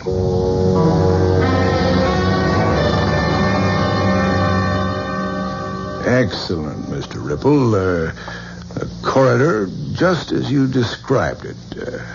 And now the window's been opened, and we're all gathered here ready to start. I thought Jan was... She told me she had to be part of the experiment. Oh, she'll be along later, David. There were some things we had to keep from you. Ripple, is there any way you could light this corridor better? It's fine the way it is. I'll move down the corridor. Can you see this? Something shining. The knife is quite visible to anyone with normal eyesight, Professor. Good. Now, Henderson, if you'll station yourself about halfway down the corridor and wait there. And don't touch the marbles. Oh, don't worry. Never was any good at shooting marbles, Beckwith. Where do you want me, Professor? As we agreed, wherever you think you'd serve the museum's interest best. Well, I think I'll stay near you. Fine. Now, what we have is the corridor, perfect view, and along the corridor, gleaming knife. David, you stand on my right. Mr. Ripple, that puts you on my left. Mm-hmm. And we all agree the corridor is quite empty. Now, Mr. Ripple, may I have the daguerreotype? Here you are. Thanks. Now, David, look closely at this face.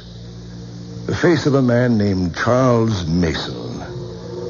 And David, as I drop the marbles one by one on the stone floor, they'll start to bounce.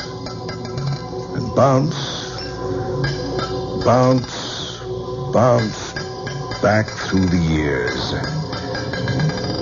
Listen to them bouncing. Bouncing down the long corridor of time. And the years slide by, alive with the echoes of the past. Do you see them, David? I see them and hear them. Ripple. I'm walking along near the top of the hill on the heath, and I see a single horseman. He's silhouetted for a moment against the moon. He comes riding, and he stops. He dismounts, and he hides so carefully in the bushes. Beckwith, for heaven's sake, what's happening? That's Ripple. He's under two. He thinks he's there. They stand stone still, the man and the horse. The bushes hide them. A lady. She's walking. She has a cape with a hood. I can't see her face. Jan, be careful. Pretty lace and pretty face. I no help against sharp steel. No, it's Ripple. He's got the knife. He's down the corridor. Jan, look out! I got him. You're not going to touch the window, Dave. Watch the window. Dave, there's the knife! Help! Hold me! Hold!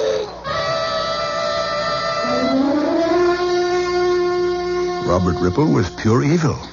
He was also Charles Mason, wasn't he?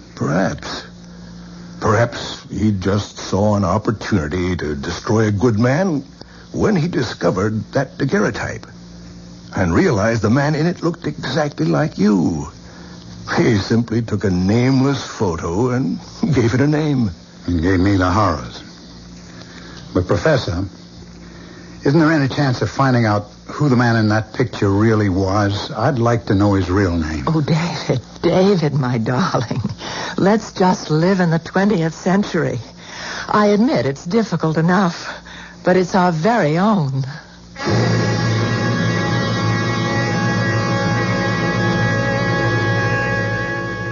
Here we are in the 20th century, and I have a little parlor game for you to play. Imagine yourself as some famous character in history whom you know and admire. Okay? Now, close your eyes and think hard and imagine yourself alive back in those days.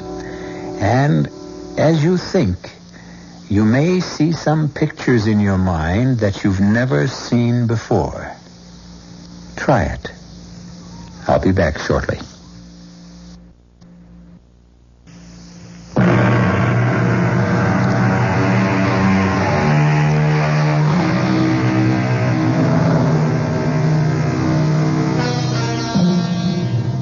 I find this whole question of reincarnation fascinating. But there's an area that's not very well covered in the books and essays that have been written. And that is the question of animals and their souls.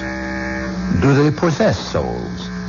And indeed, do they return in some form as some other animal? Or, which I don't like to believe, are those of us who sin greatly reduced to becoming animals before we can stop trying to be reborn?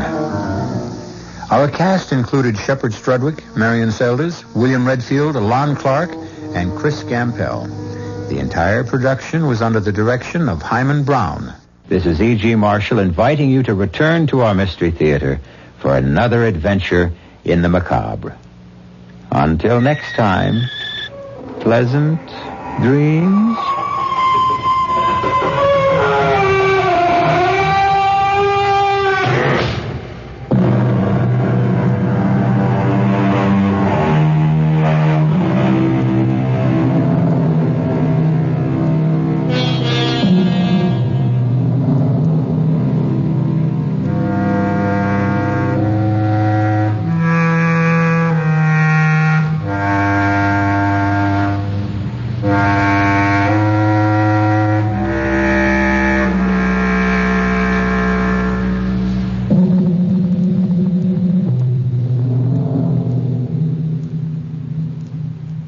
CBS Radio Mystery Theater presents...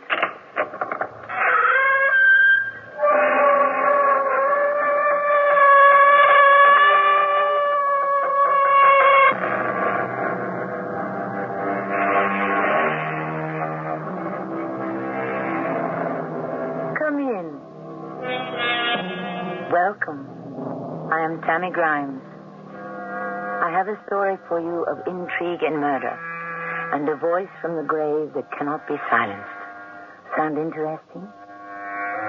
Man differs from his fellow creatures on this earth in that he cannot forget his lapses, his crimes. In a moment of passion, or even in cold, calculated plan, he will not be able to forget it, to erase it from his mind. His conscience, like a wound that will not heal, will stay with him to his grave. Or to insanity. Mark, are you awake? Yes. What time is it? Nearly 4 o'clock in the morning. I heard you tossing and turning as though you were having a bad dream. I was. A frightening dream. I heard a voice calling me. A voice? It was Lorraine's. I don't want to hear about it. No, wait. Don't run away. I want to tell you. I'll be sleeping in the guest room. Don't go off like that. Let me explain. I know what you're going to say, Mark, and I don't want to hear it.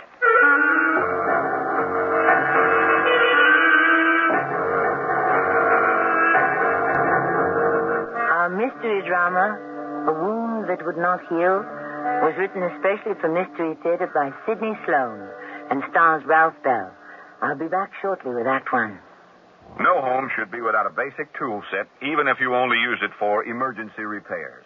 And True Value Hardware stores suggest you stock yours with quality Master Mechanic tools.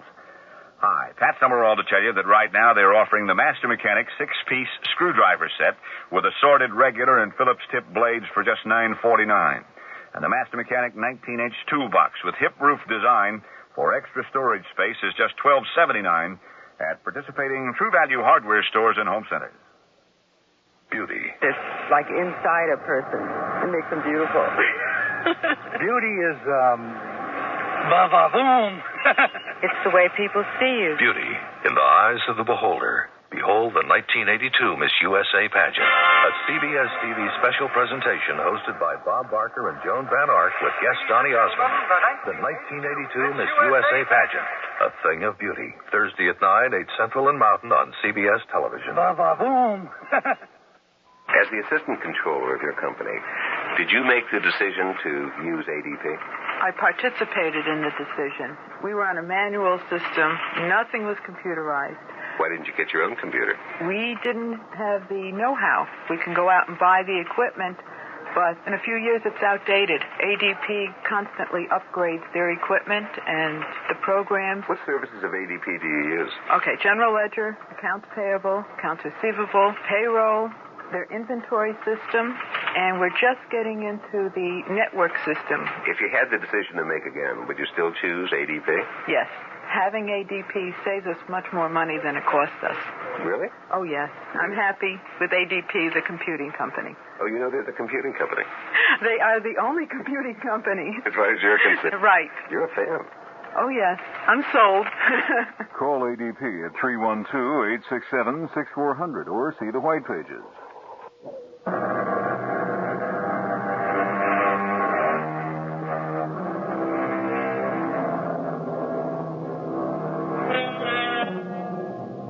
Mark Forsythe slept late. It had been a trouble sleep. He felt he was faced with an impossible problem. Something that would have to be solved no matter what the consequences were. As he came down the stairs the following morning, he remembered he had heard in his sleep the voice of Lorene calling to him. It was a cry of anguish, a plaintive cry for help. Carol? Carol? I'm here in the kitchen, Mark. I was just going out to pick up the paper in the driveway. I've already got it. It's on the table. Coffee smells good. Want me to pour a cup for you? Yes, thanks. Look, about last night. Look, Mark, I know. I've known for a long time. Please, Carol, let me... A wife always knows about these things. You'd let me explain? What? That you want to leave me? I know that, too. You don't know. You won't listen. I'll listen. Go on, say it. Okay. Lorene and I, without our knowing it, drifted into a rather difficult relationship. Go on. After Phil died, Lorene was at loose ends. And you felt it was your duty to comfort her, the lonely widow. Oh, don't say it that way, Carol. It makes it all sound so tawdry, so cheap. I'm sorry. Perhaps I'm to blame. It was my idea that you hire her as your secretary. I threw you together. I needed a secretary. This whole business has been painful for me. It is only because because I feel a sincere, warm bond of affection for you that I'm putting myself through this humiliating experience. Humiliating to you? Mark, what do you think it's been for me? Knowing what was happening to my marriage and being unable to do anything, to say anything to change you, to bring you back to me? When did you know? Almost from the beginning. You never said anything. Oh, I couldn't. One day I heard you reading from the manuscript of your new novel. Lorene was listening. Your voice, your emotions were in that reading. The door of your study was open. I looked in and saw you, too. I saw her eyes glisten as you read. And I knew that it wasn't so much the story that moved her. It was the author. She was in love with you, and you with her. Why didn't you say something? Oh, I was afraid to, Mark. I was hoping it was all just a temporary thing. Something so trivial that it would blow away. I must tell you that it has all blown away.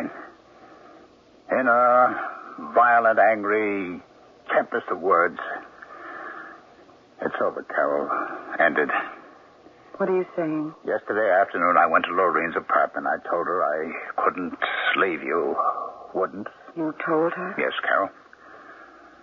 You and I are going to try to rebuild our marriage. Oh, how inane that sounds. Rebuild. We never had a good marriage. What you feel for me is gratitude. I wanted to marry you. I loved you. You didn't return that love, but you married me. You were grateful because I took care of you, supported you when you were trying to break into writing. I don't think you would have been able to do it without me. Without your help, I would never be able to make it, Carol, true. I said gratitude. That's all it ever was. You never loved me. I'll never leave you. No. Go to her. I'm sorry that I forced this stupid confession from you. I don't want to be tolerated. I'll get it. Yes, may I help you? Mr. Forsythe? Mark Forsythe? Yes. I'm Sergeant Dennis Gentry.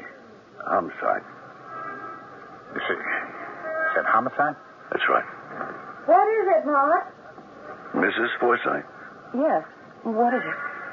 You both knew Lorraine Jessup? You said new, officer? Yes, sir. Mrs. Jessup is dead. Oh, no. Yeah, murdered. Last night.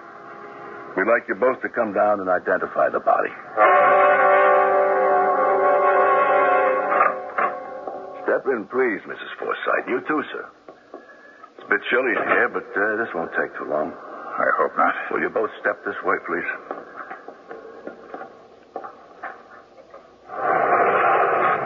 Mr. Forsythe, can you identify this woman? Yes. Yes, it's Lorraine. It's Lorraine Jessup. And you, Mrs. Forsythe? Yes. Yes, it's Lorraine. May we leave now? Yep, that's all. Just one more thing. I will need your signatures on a statement that you have viewed the body and have identified it as that of the late Lorraine Jessup. Is it necessary that we do this now? I'm afraid it is. It'll only take a moment. The form is all made out. We just need your signatures. And that is all? It is, for the moment. I don't know what the DA plans. The DA? Well, this is a murder, Mr. Forsythe. A brutal, premeditated murder. I was under the impression that Lorraine had committed suicide. You hadn't given us any information other than that she was dead. Lorraine Jessup was brutally slain. Now, we believe we have the murder weapon. A large, sharp pair of scissors. I see. I may as well tell you, Mr. Forsythe. You were not to leave this area without informing and getting permission from the DA's office. You were a prime suspect. You've been very quiet, Mark. Yeah. I'm disturbed by Sergeant Gentry's remarks. So am I. But there's nothing personal in them. He's a policeman. He's searching for the person responsible for the... Oh, I can't even say it. Well, don't. It's too terrible. When I last saw her alive, it's just yesterday afternoon. You said it became quite violent because you told her that you weren't leaving me. Yes. Finally, when she saw that I'd made up my mind and wouldn't change it, she became as docile as a kitten. She came to me. She kissed me gently, almost like a child. Told me to go. Told me that I was doing the right thing. Oh? As I stood at the door, ready to leave, I looked back at her. She was smiling. Her eyes were wet with tears, but that was the last time I saw her. I quickly shut the door and I left. Mark, come to me. Save me. Mark. What was that? What? That voice. Didn't you hear it? No, I didn't hear anything. Lorraine. It was Lorraine. Mark, are you all right? She was calling me.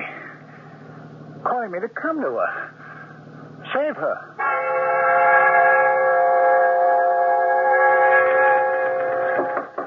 Come in. Oh, Mr. Forsythe, you're very prompt. Come in. Thanks, Sergeant. Sit down, won't you? Thanks. You didn't bring your attorney with you? I don't need an attorney. I am duty-bound to warn you that it is your constitutional right to have legal help before you answer any questions. I waive my rights. I will answer your questions. Okay. I'll call in the stenotypist and we'll begin.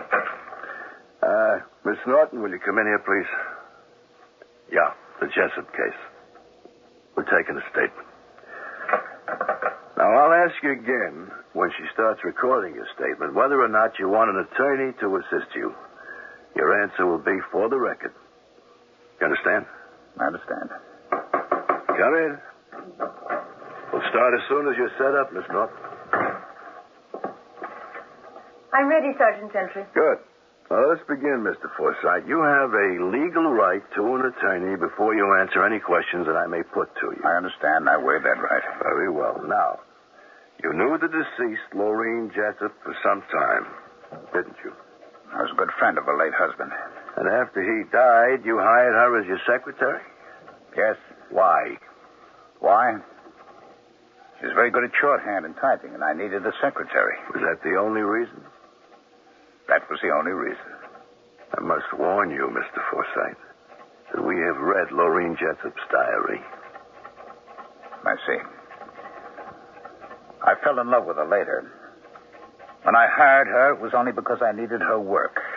I'm a writer. Yeah. I've read several of your novels. I'm an admirer of your work. Thank you. You were in love with Lorraine Jessup? Yes. And she was in love with you? Yes. You'd gotten in too deep, and you realized that you loved your wife, and you tried to break it up. No. That isn't the way it was at all. I loved Lorraine. She loved me.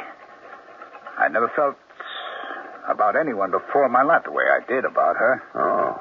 Then you didn't love your wife. I shall not answer that question. Okay, now, you saw Lorraine Friday night, the 10th of February. Isn't that correct? What time did you arrive at her apartment? 7 o'clock, well, approximately. And she opened the door, and you entered? I opened the door myself. She was asleep on the couch. You had a key to her apartment? Where did you get it? She gave it to me 6 or 7 months ago. May I have it, please? I don't have it. I haven't had it since Friday when I last used it. Have you looked for it? I searched all my pockets. It's gone. I see. Can you relate what happened when you opened the door of Mrs. Jessup's apartment last Friday night? Well, as I said, she'd fallen asleep on the sofa. Lorraine. Darling. Oh, Mark. Oh, it's you, darling. Oh, what a wonderful way to be awakened by a gentle kiss. You didn't say you were coming to see me this evening. I had to talk to you. Something very important. You've spoken to Carol. Oh, you said you would, Mark. Look, Lorraine. I've come to a decision. You know how I feel. You know that I love you. I don't like the sound of it, Mark. I'm afraid of what you're going to say. Lorraine, I can't just pack up and leave her.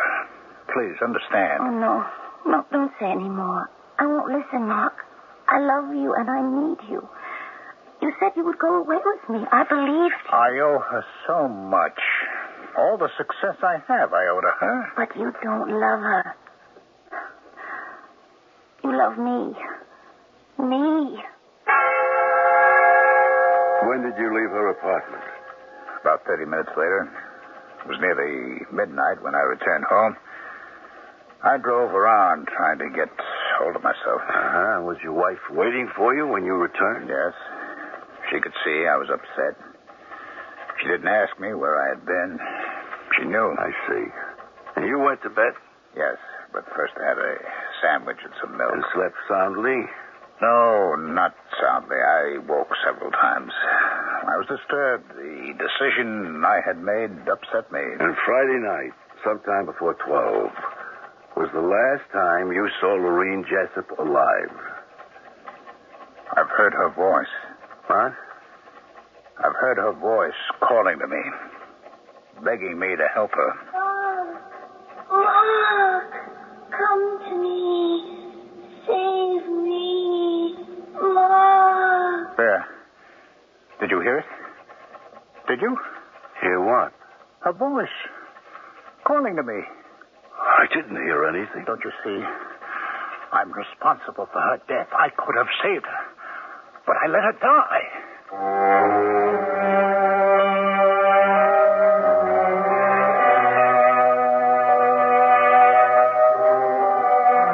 Mark Forsythe had made a decision, an honorable decision he had thought, to give up the woman he loved. But now his heart is filled with regret.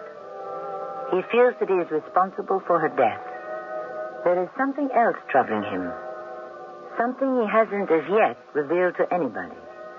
I will be back in a moment with the second act of our drama. Pause for a moment and listen to your shoes. They may need to be cat's paws. Hey, stop! What do you think you're doing? We just need heels and soles. How could you throw us out in the street when we've been so good to you and your feet?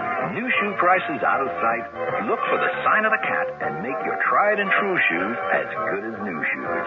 With Cat's Paw heels and soles. Take us to the shop. Come on and get a Cat's Paw.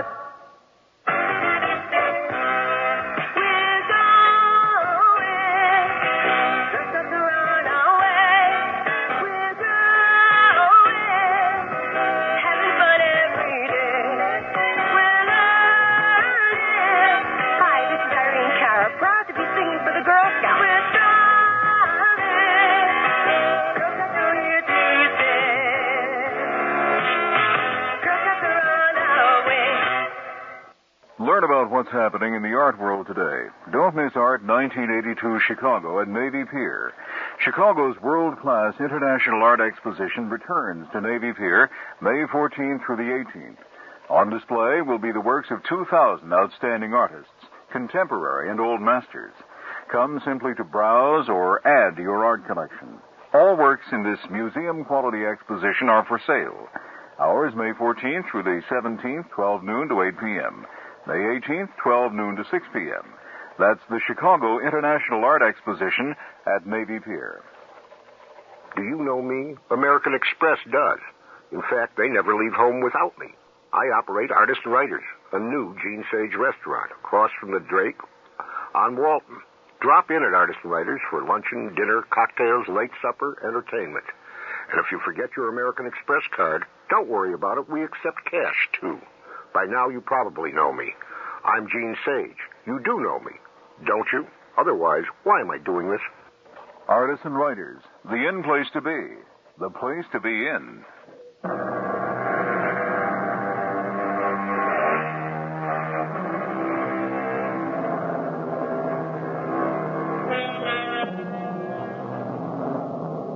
The police are faced with a puzzling case. Lorene Jessup has been brutally murdered. Mark Forsythe, the prime suspect, has behaved very strangely. First, he has waived his right to legal help when he was interrogated, and then he suddenly tells Sergeant Gentry that he hears the voice of the dead woman calling to him. The police are at a loss to understand his motives. Good evening, Mrs. Forsythe. Who is... I was just coming to visit with you. Oh, I see you're going someplace. Sergeant Gentry, you remember me. Yes. I was going to the supermarket. Could you come back later or tomorrow? No, I'd rather be now. I won't be long. Well, Look, I've got my car parked at the curb. Let me take you where you want to go. And I can talk to you while we're driving. Oh, really, I don't think I can tell you anything. Let me be the judge of that. Oh, very well. Here, I'll open the door.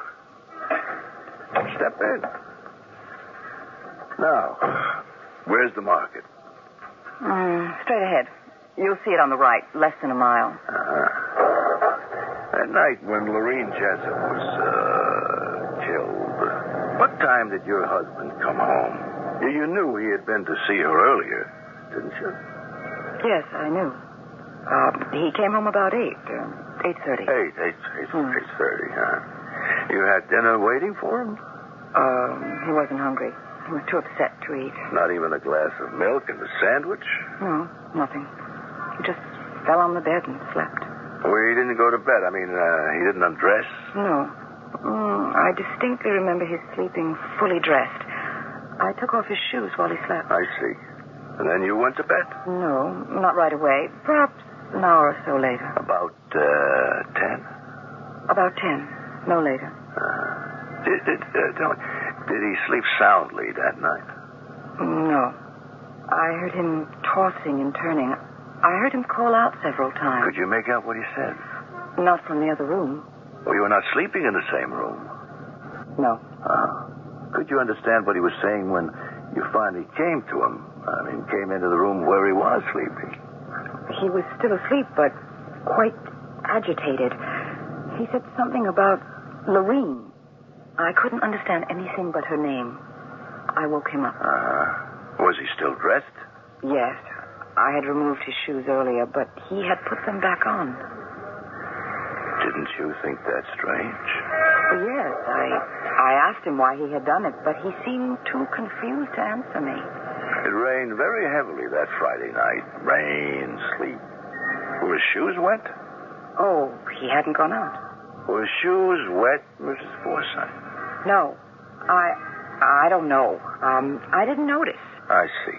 Oh, well, hey, this must be your shopping center. Thank you. Thank you for giving me your time. I know what you're thinking, Sergeant Gentry, but you're wrong. My husband did not go out again after he came home. I'll swear to that. Thank you, Mrs. Forsythe.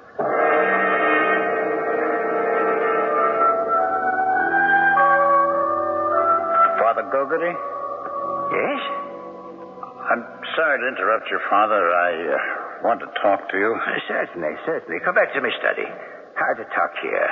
This place is a bit of an echo when it's empty. Follow me. Don't get much chance to practice when our organist is around. I knew he wasn't going to be practicing today, so I snuck in. I'm sorry if I interrupted. No, don't apologize. I'm pretty bad at it, but it's sort of relaxing. Here we are. Step in, sir. Thank you.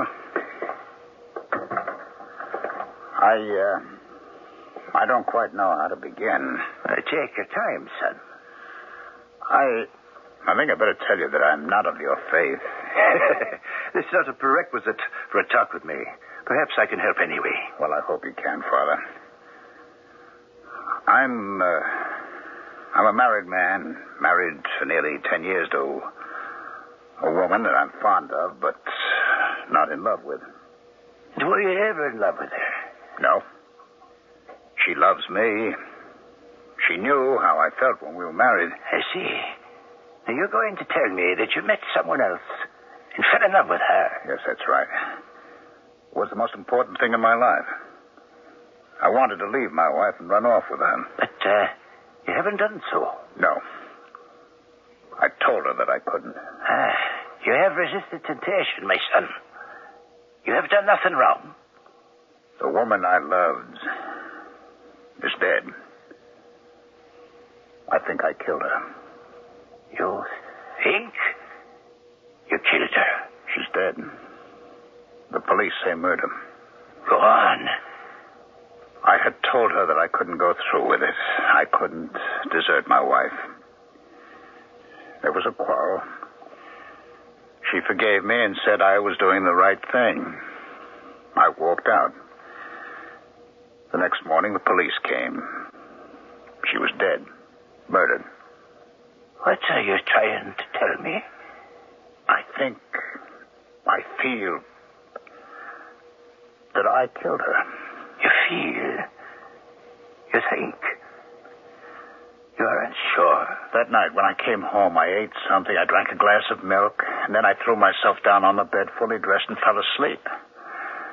I had terrible dreams. I couldn't remember them in the morning. But I remember them now. I think I got up and I left the house. And I went to Lorraine's apartment. I had a key. When she saw me, she smiled and came to me. We embraced. There was a pair of sharp scissors on the table behind her. Still in my arms, I reached for the scissors, and I... My son, are you certain that this happened? I think it did. I think so now. I choose to think that you're innocent. That with the emotion, the shock of the death, you began to blame yourself. And then to believe that you had actually committed the crime. I would like to think that, Father, but I have one piece of evidence that convinces me. I hear her, Lorraine, calling to me. You hear her? Mark, come to me. Save me, Mark. There. Her voice. You hear it? No, my son. I don't hear anything. I hear it. She's calling me. What are you going to do? I'm not quite sure. Go to the police, give myself up. I don't believe that they will accept your confession. There's no motivation. You love the woman. You were leaving her. She wasn't leaving you. Why did I get up and go to her house? You're not sure of that. It's all in your mind. Father, my shoes were wet and muddy.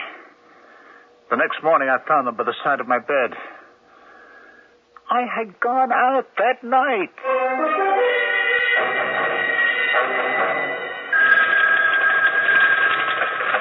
Sergeant Gentry here. Oh, yeah, Steve. I've been waiting for you. Expecting your call. About the shoes. Yes, so what's your verdict? What about the dirt? Came from the driveway? You checked that? Were you able to find footprints? Oh, you got them in plaster. Great. Have them sent right over. Thanks, Steve. Hello. Come here, the DA. Mr. Burroughs, I think we've got enough for an indictment in the Jessup case. Yep, it's Mark Forsythe. He went back to her apartment. Huh? No doubt about it. We've got substantial evidence to link him. He's our man.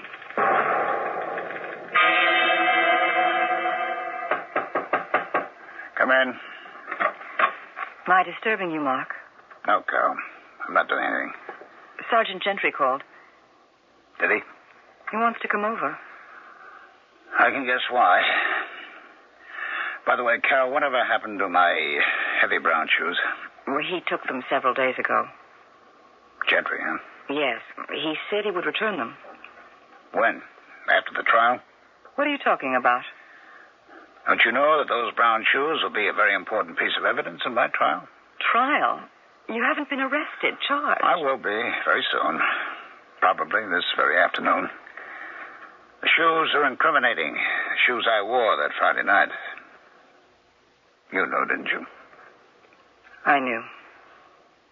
Did you hear me get up, go out? I'd never tell anyone if I did.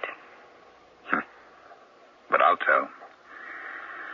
I'll tell the whole sad story, how I got up, got the car out of the garage, drove to Loren's apartment house, went in and... Please, Mark, please. I killed her.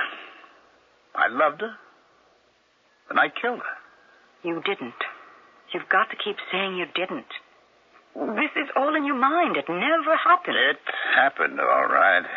Mark, listen to me. Don't say anything. You are innocent until proven guilty.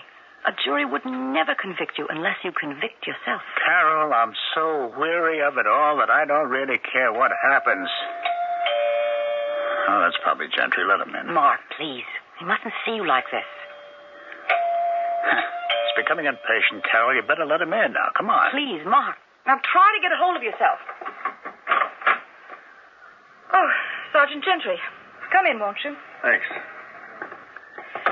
He's in his study. This way. Hello, Sergeant. Been expecting you? Yes? I'm here on official business, Mr. Forsythe. I've been expecting that, too. I wonder if I might speak to you alone for a minute or two. Of course. Carol, will you excuse us for a moment? Call me if you want anything, Mark. I suppose you've come to talk to me about my shoes. Oh, that and other matters. Now, we've done a bit of research and found that the dried mud on the shoes... came from the grounds around Loren's apartment. And your footprints in the wet ground, which subsequently froze, permitted us to make perfect plaster impressions. All evidence against me. Serious, incriminating evidence. It's a waste of time, Sergeant. What? I'm going to plead guilty. I know what I've done, and I want to pay for my sin. Well, suppose we let the judge and jury decide that. Now, my job is to get at the truth, collect the evidence, and that's all. Speaking of evidence, by the way, two things bother me. Maybe three. Yes?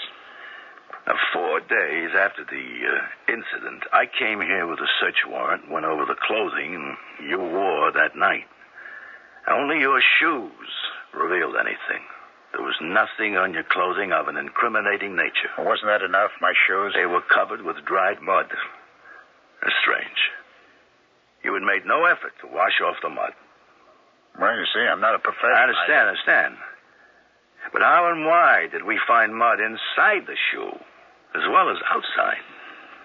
Perhaps the mud was deep. It oozed over the sides. No. The ground was partially frozen. The footprints only sunk down a half inch or so. I can't explain that. Another thing. The key to the apartments, which you say you lost. I haven't got it. I couldn't find it the next day. I had several men searching the area in front of the apartment building. We found the key. I must have dropped it. You must have thrown it. It was in a clump of bushes about 25 feet off the driveway. All right, I must have thrown it then. I have a warrant for your arrest. The charge is murder.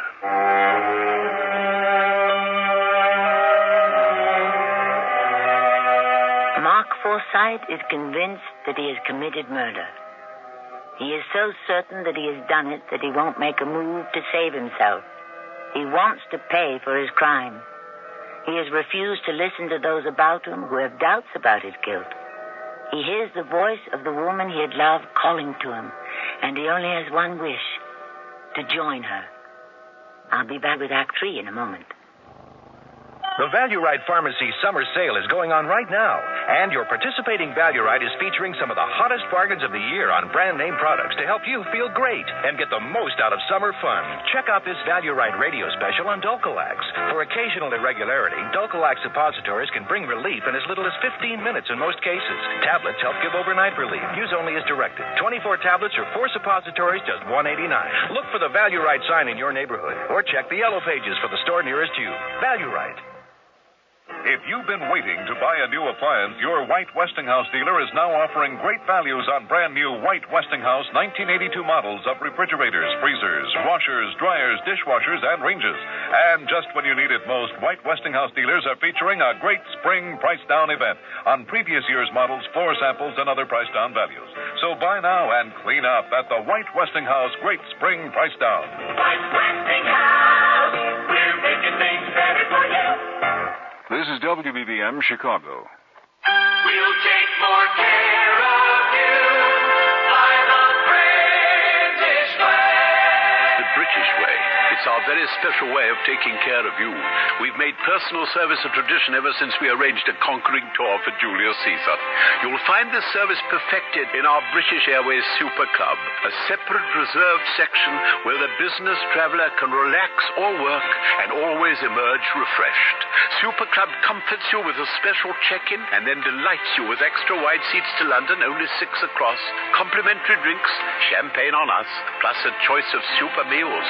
Next business trip, travel Super Club and conquer Britain for yourself. British Airways will take more care of you. British Airways takes more care of business travelers with 6 747s a week to London's Heathrow, departing at 8:30 p.m. See your travel agent, company travel department, or call British Airways.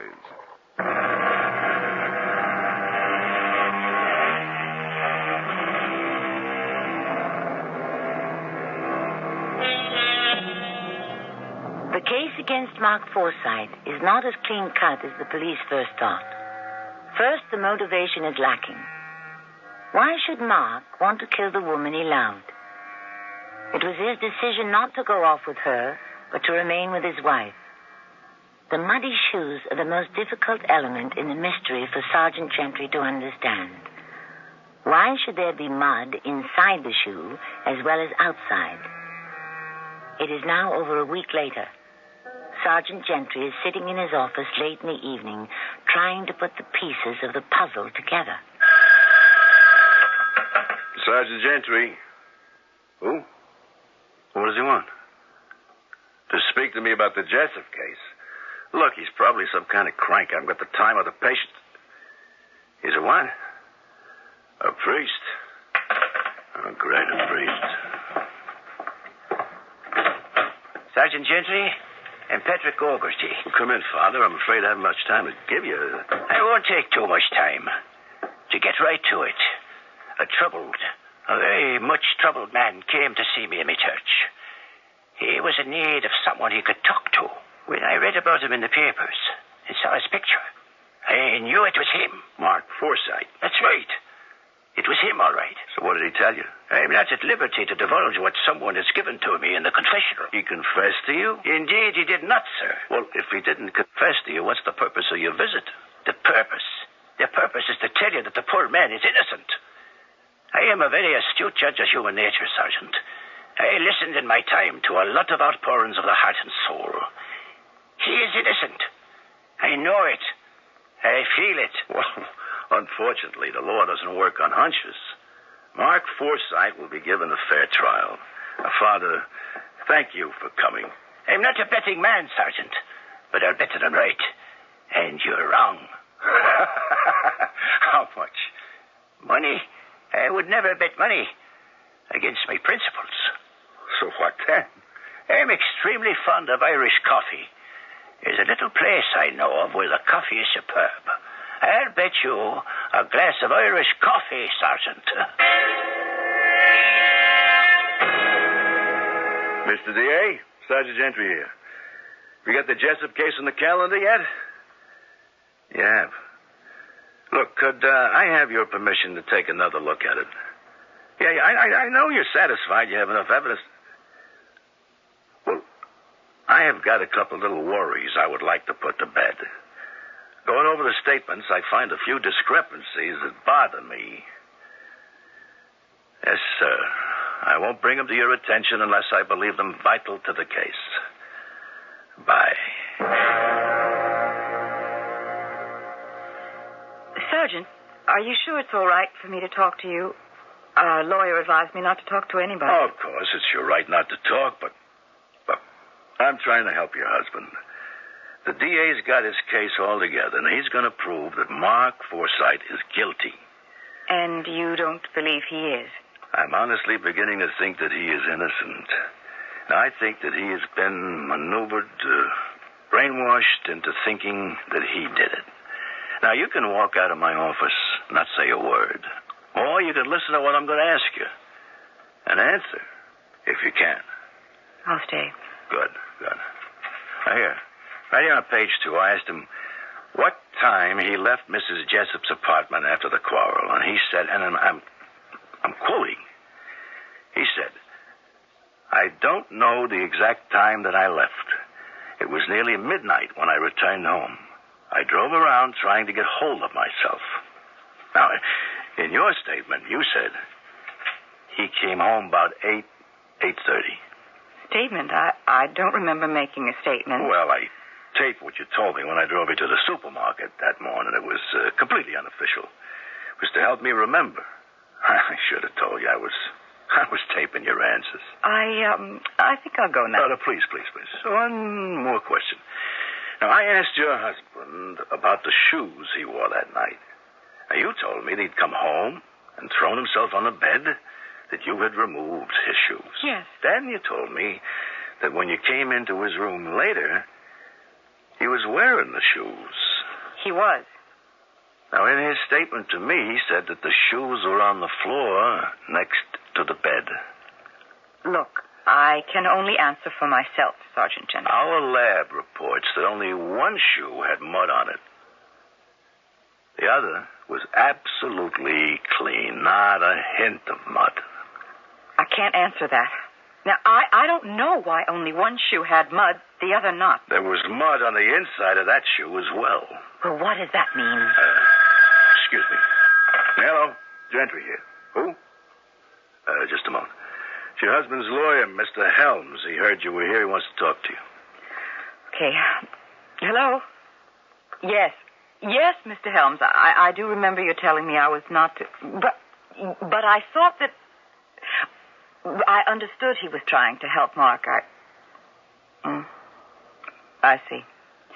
Goodbye. Mr. Helms says I'm doing my husband harm by speaking to you. Goodbye, Sergeant. Well, wait a minute. I'm warning you that you and only you can help him. If you go out that door, he'll be convicted of murder.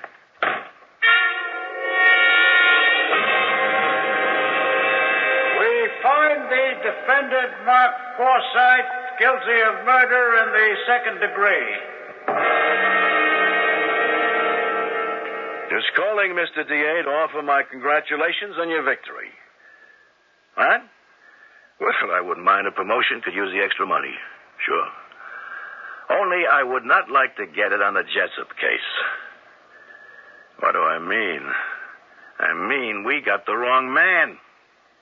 Mark Forsythe is really the victim. No, I will stand on that statement. Mark never did it.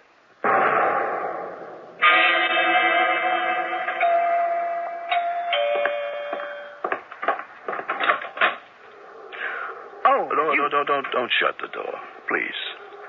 I want to talk to you. Look, I haven't much time. I'm packing to go away. This won't take 5 minutes. Surely you can spare that for Mark's sake. Come in. Thanks. You kill Lorraine, didn't you? You have no right to ask that question of me. You would like to tell the truth. You've held it back so long.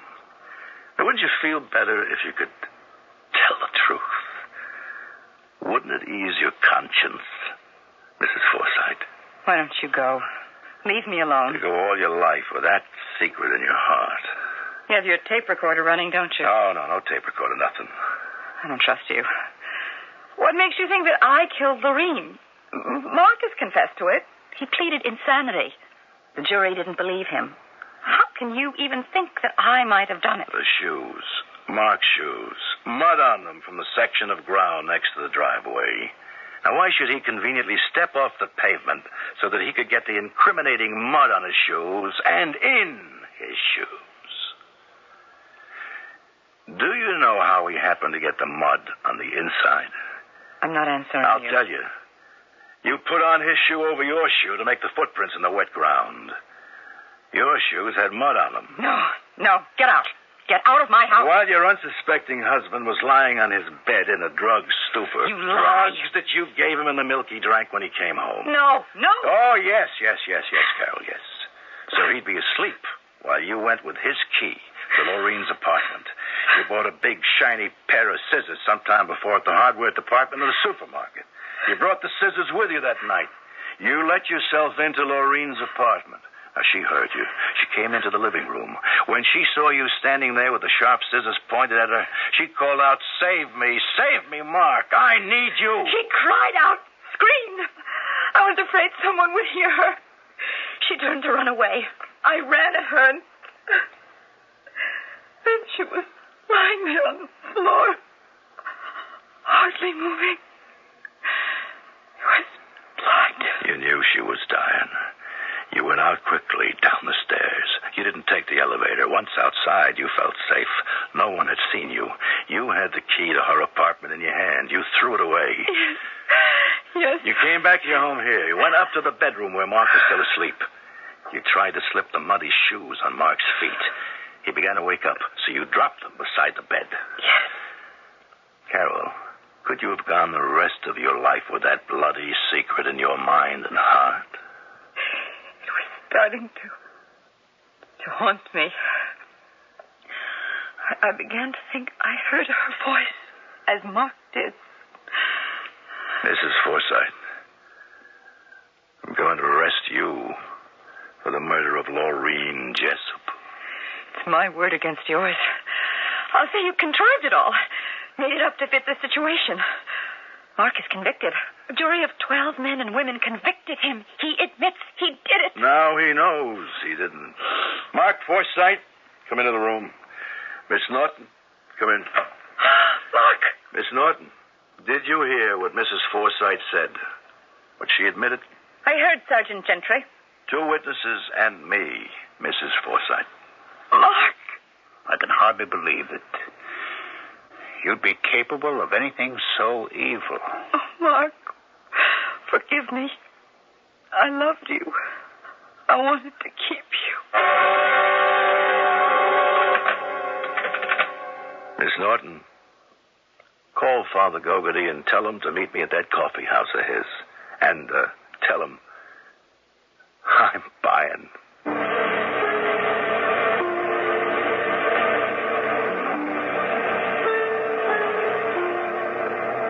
Sergeant Gentry caught the culprit. He did a fine job.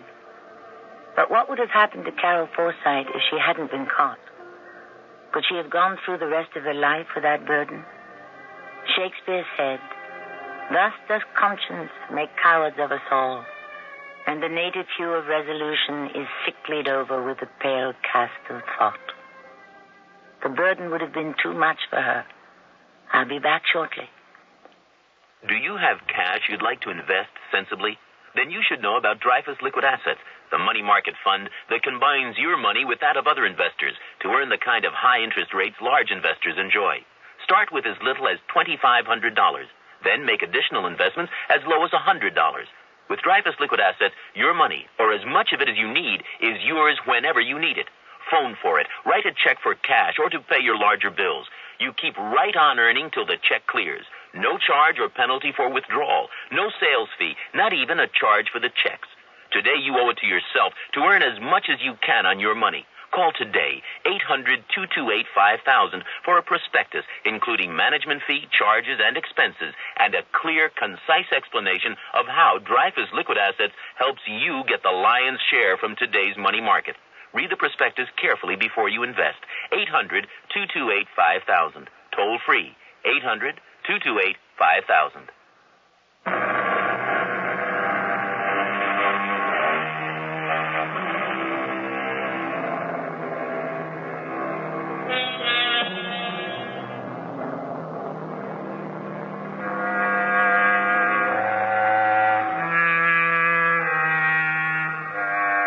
Mark Forsythe walked out of the house that had once been his home.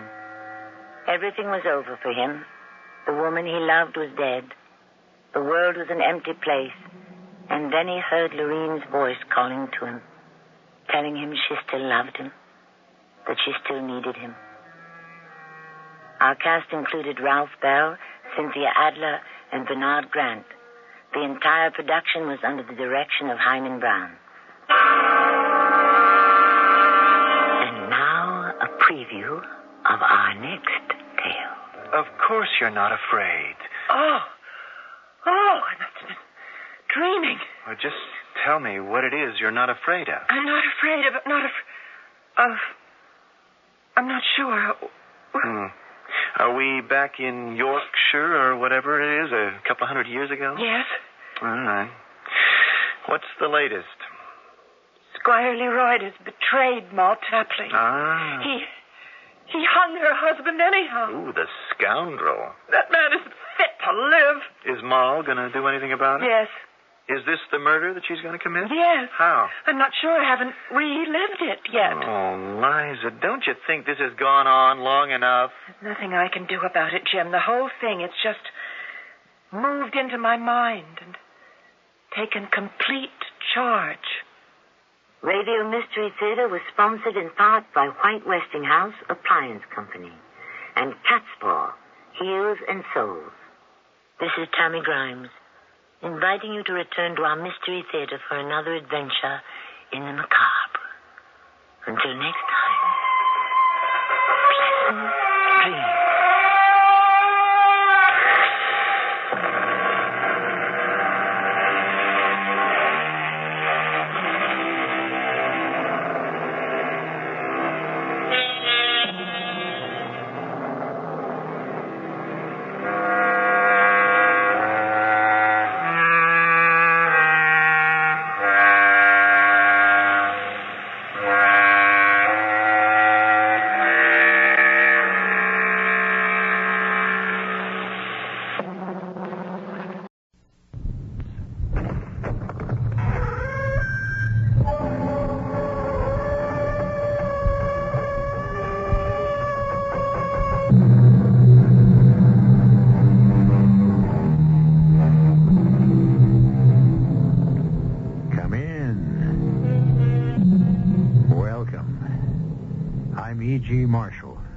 Major domo of this halfway house, halfway between reality and illusion.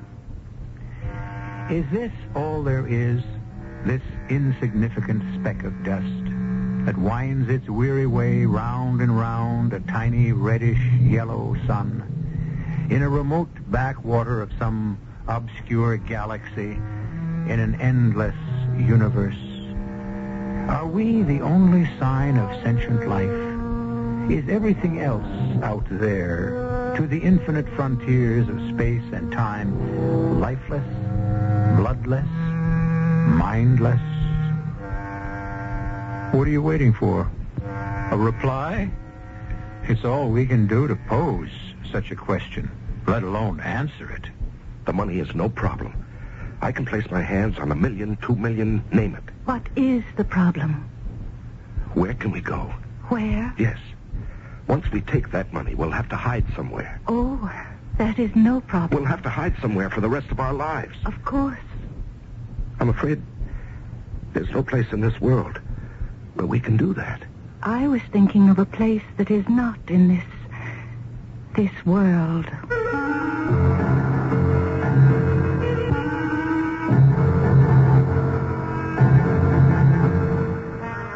mystery drama, The 11th Hour, was written especially for the Mystery Theater by Sam Dan and stars Larry Haynes and Carol Teitel.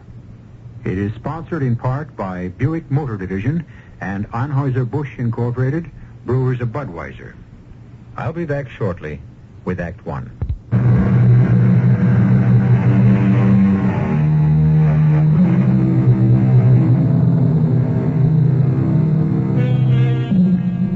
If someone were to say to you, listen, my friend, on the planet Venus, there are endless fields of platinum and gold, enormous bottomless seas of oil. The very stones on the ground are glittering diamonds and lustrous pearls. And best of all, I know a way to get there, a secret way of my own. I'll need some cash for expenses, of course, but believe me, you will never make a sounder, a more substantial, a more solid investment in your life, even if you have to mortgage your house to raise the money. If someone were to say all this to you, what would you answer? Well, before you say anything at all, remember, in effect, that's what Columbus said to Queen Isabella. Or at any rate, that's what she thought he said. Let us follow Mr. J. Raymond Trask, who is en route to his office. He hails a cab. Where to, Mac? The Trask building. Hey, you must be old J. Raymond Trask himself, huh? Yeah, I recognize you from the papers. Tell me, what's good in the market today? I never give tips. Why not? Because you might lose your money. Oh, how could I lose if you give me the tip? I've been wrong. No, I'm willing to take the chance. I'm not. Suppose you became wealthy, fabulously wealthy. You'd hate me even more. Why? You'd worry about money. You'd let money dominate your life. You'd lose your good humor, your good nature. No, you better not chance it. You know something? I hate you now. May I see your newspaper, please? Oh, you want to get the day started with a laugh? Huh? Read the personals column. I can't afford to waste my time with... Yeah, I guess you can't. You only read something where you can make a buck, huh? Don't you ever do anything just for a laugh? May I glance at your paper? Yeah, just read the top item in the column and then give me your opinion of it. You know, as a man of the world. My heart, my mind, my soul, my spirit... all reach out to someone. Reach out to make contact with someone. Someone I need, and that someone needs me. If you are that someone, write to me. Please write to me. At box number 898. But now what do you think of that, huh? Oh, such nonsense appears in the papers these days. You going to answer it? My good man, I shall add $1 to your tip if you'll permit me to glance at the financial pages in silence. Well, don't you need someone? Why don't you answer it? Oh, I don't need nobody. I already got somebody. But don't you need somebody? I'll make that $5. You got a deal, and I'll throw in the newspaper.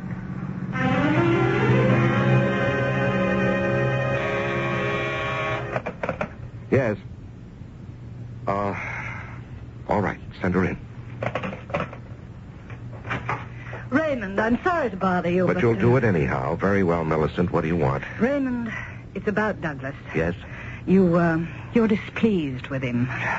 What are you doing, Millicent? Coming here to fight his battles? Well, you know how carefully he's been brought up. I know how badly he's been brought up. All right. Millicent, I bent my most inflexible rules. I hired a man, in this case a boy, on the basis of a family connection. Ray, this is how things are done. Not by me. He's your sister's boy, but he hasn't got brains enough to peel an orange. You have to give him a chance. I gave him a chance. It almost cost me $1 million. He stupidly neglected to check on a simple... please, just don't fire him. No, I won't. Thank you, Raymond. But he'll work here at his level of competence. And at this point, I can't see anything higher for him than in the mailroom. Oh, no. And even that may be too advanced. You can't be serious. Why not? Your nephew, my sister's son, in the mailroom. I started in the mailroom. Oh, Raymond. Why does he have to have any responsibility? I don't follow that. Be reasonable. Look, you have more money than we can ever spend. We have no children. And so, like it or not, Douglas will be very wealthy one day. What are you trying to tell me, Millicent? He has no incentive to work. He told me so himself. Why knock my brains out, Aunt Millicent? Just to get rich? I'll be rich anyhow. Well, that's quite an attitude. Well, like it or not, it's what exists. This is the most ridiculous thing. Raymond, you can't change people. You know that. And so settle for second best. Find a tolerable or at least a non-abrasive way to live with him. That's how you and I live, isn't it? Tell him to show up at his desk tomorrow. He can't show up tomorrow. You see, he was so upset that he went away for the weekend. He went skiing. Well, tell him to show up when it's convenient. Geologists' reports show absolutely no traces of precious metals in the area. Yes, Mr. Trask? And under the circumstances, my heart, my mind, my soul, my spirit, all reach out to someone. Would you read that back, Miss Moyer? Geologists' reports show absolutely no traces of precious metals in the area, and under the circumstances, my heart, my mind, my soul, my spirit all reach out to someone. Miss Mulcair, what are you saying? You asked me to read it back. Now, what is this gibberish about my mind, my heart, my soul, my spirit all reach out to someone? But that's exactly what you dictated. When? Just now. Now, why would I make a ridiculous statement like that in the middle of a letter to the chairman of the board? Oh, I'm sorry, sir. Now, let us continue, Miss Mulcair, please. I cannot see how we can possibly justify committing a substantial investment to, I reach out to make contact with someone. Mr. Trask, sir. Yes, what is it? You're doing it again. What? Well, you just said, I cannot see how we can possibly justify committing a substantial investment. I reach out to make contact with someone. Miss Mulcair, please go to your desk, recover from whatever it is that seems to be affecting you, and then we shall try again. But Mr. Trask, Fortunately, your long record of service testifies to your sobriety and common sense. If necessary, take the rest of the day off. But Mr. Trask... That'll be all, Miss Mulcair.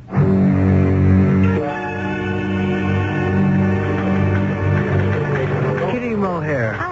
Good morning, Mr. Wilson. Now, you must call me Douglas. Now, please, sir, I have to finish this letter. Do you know a woman truly arrives at the great peak of her beauty when she's 40? Oh, sir. You're like some glorious Gaelic queen. Mr. Wilson, Mr. Trask needs this letter. Will the world stop spinning if it's 5 minutes late? My world will. How is the old bear? I don't know. You? Miss Mulcair? You don't know? You don't fool me. You know him like a book. Lately, it's been a closed book. What have we here? I don't know. The man is distracted. How? Why? By what? It's hard to say. He goes along all guns firing his usual self. And then... Then what? Then... he goes away. Where? I don't know. But it's as if he takes his leave. And he starts to mutter something about reaching out, trying to make contact with somebody or something. What is all this? I don't know, Mr. Wilson. But I'm afraid. Of what? Once again, I don't know. But I've never seen Mr. Trask act peculiar in his life. Well, I do know he's mad at me. Oh, yes, sir, that he is. Well, I'll do what I can. In what way, sir? Oh, the poor guy. He's been cooking so hard it finally got to him. I won't irritate him anymore. How can you not irritate him? I guess I'll just have to turn over a new leaf. Let me go in and talk to the old boy. Good morning, sir. Oh, it's you. Yes, sir. And I got the decks cleared, and I'm ready for action. Now, let's understand each other, Douglas. Your aunt and I had a serious discussion, and she's right. You're a jackass, but you were born lucky. so you'll always be assured of a plentiful supply of hay. I must say, Uncle Raymond, you're not much of a flatterer. That's because I'm pretty much of a realist. So, you've got your office, your secretary, your salary, and just keep out of the way. Uncle Ray, I've done some thinking. That's all, Douglas. I've decided to make a fresh start. My heart, my mind, my soul. See, I've learned something from you. My spirit. The secret of success, and I'm going to make it work for me. Reach out to someone. Reach out. Uncle Ray. Hello. What's the matter with you, Douglas? Why are you staring at me? Well, what were you saying about someone reaching out? Now, look, Douglas, I don't have time for you and your nonsense right now. I'm due at a meeting. Could I come along? What for? I want to learn the business. Douglas, we needn't play these charades. Now go to your office and quit bothering me.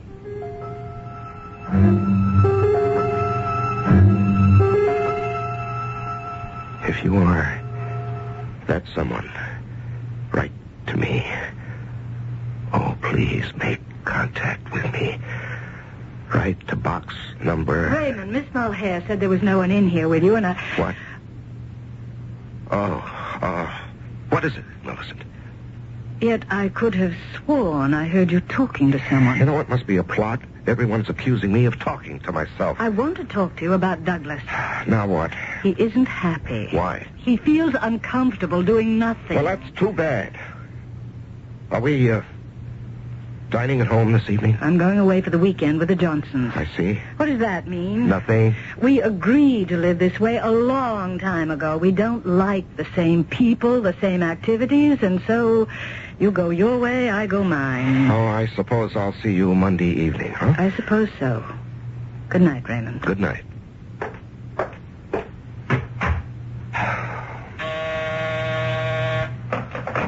Yes. Will you need me for anything else, Mr. Trask? Yes. Yes, I want you to drop a note to, box number 898. Yes, Mr. Trask? Never mind. I'll do that myself. You can go home now. Yes, Mr. Trask. Have a nice weekend.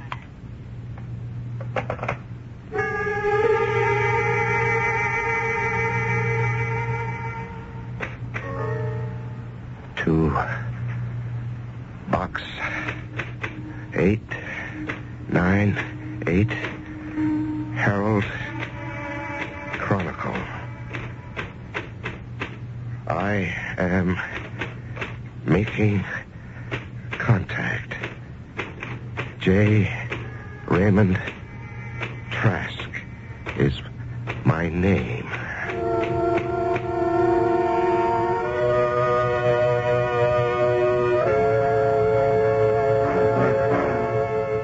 Well, the bigger they are, the harder they fall. J. Raymond Trask. What is he reaching out for anyhow? Is there a side of Raymond Trask that the world is unaware of? Somewhere, somehow, somebody is reaching out for someone. Be around when contact is made in Act 2.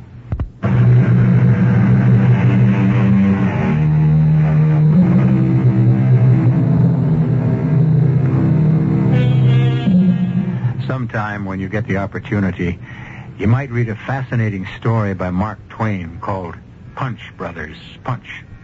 It has to do with a man who reads a catchy little jingle and then finds that the words refuse to leave his head.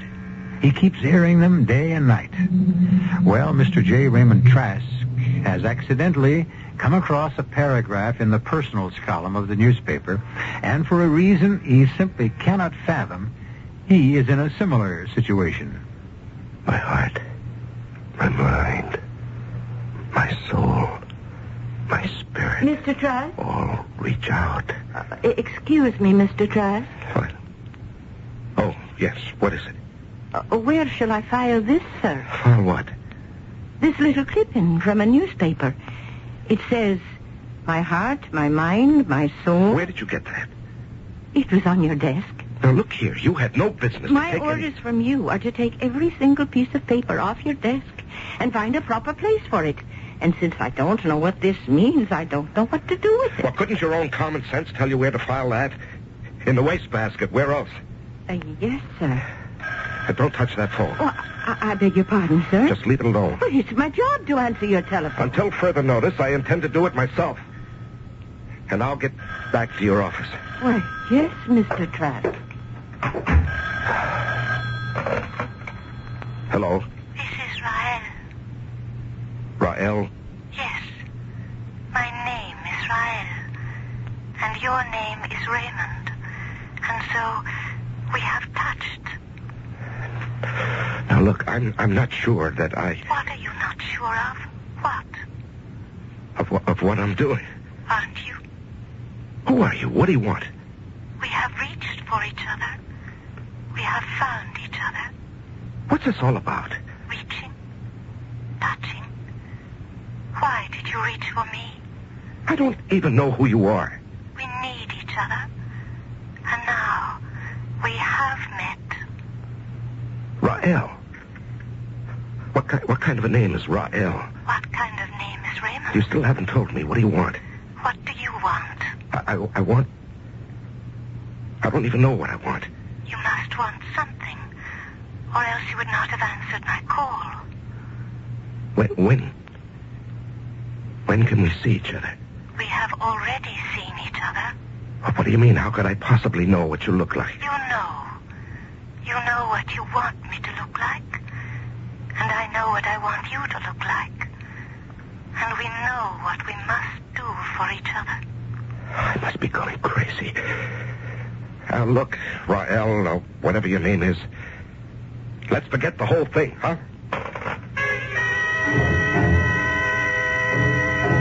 Uncle Ray. What are you doing here? I work here. All right, Douglas, don't irritate me. I have your recommendation on the Iroquois development. What are you doing with that? I wouldn't approve it. What are you talking about? Well, this goes counter to every principle of prudent investment. Douglas, why don't you take the day off and play golf? How does this group propose to develop that property? It's a nice day. There are no roads, no utilities, and furthermore, they don't even have a clear title to the property. What do you say to that? What do I say to what? This phony prospectus for Iroquois development. My mind, my heart, my soul. Uncle Ray, are you all right?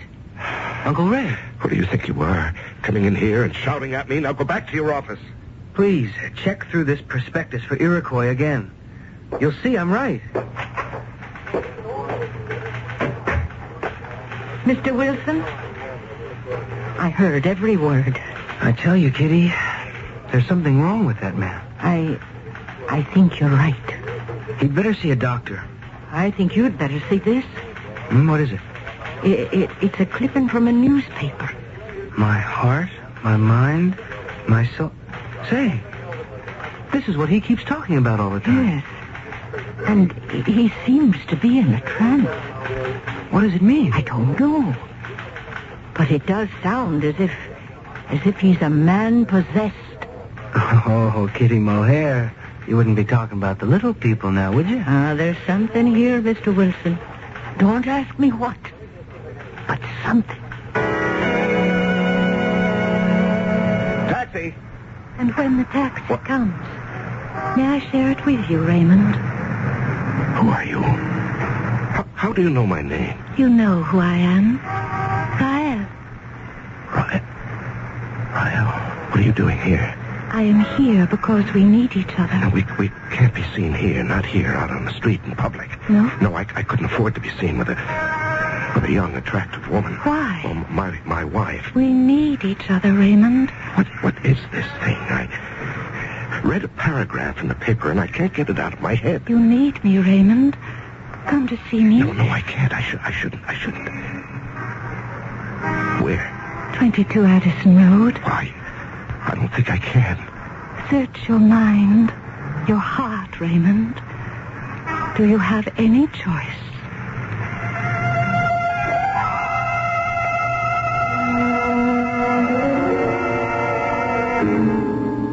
What are you telling me, Douglas? I don't know. There are two crazy things going on, both of which are completely out of character for Uncle Ray. First, he mutters some gibberish from this ad in the personals columns of the paper. And the second thing, and this is what really gets me, is the Iroquois development deal. I never heard of it. Well, he's worked on some real estate thing. It's going to take millions. Now, that's nothing new for him. It's wild, barren country. I mean, you can't sell it to anyone. I assure you that Raymond can find people to put up money for anything. But this isn't a public offering. This is something for the company to finance on its own. How do you know all this? I told you. I'm serious about the business. I want to learn it. As a matter of fact, I'm even getting to like it. What can Raymond be thinking about? I don't know. And I hate to say this, but I'm afraid that Raymond is... Well, he's not competent to handle the business. Douglas. Well, something has happened to Uncle Ray. I don't know what it is, but he just isn't the same person. It's as if he's a stranger.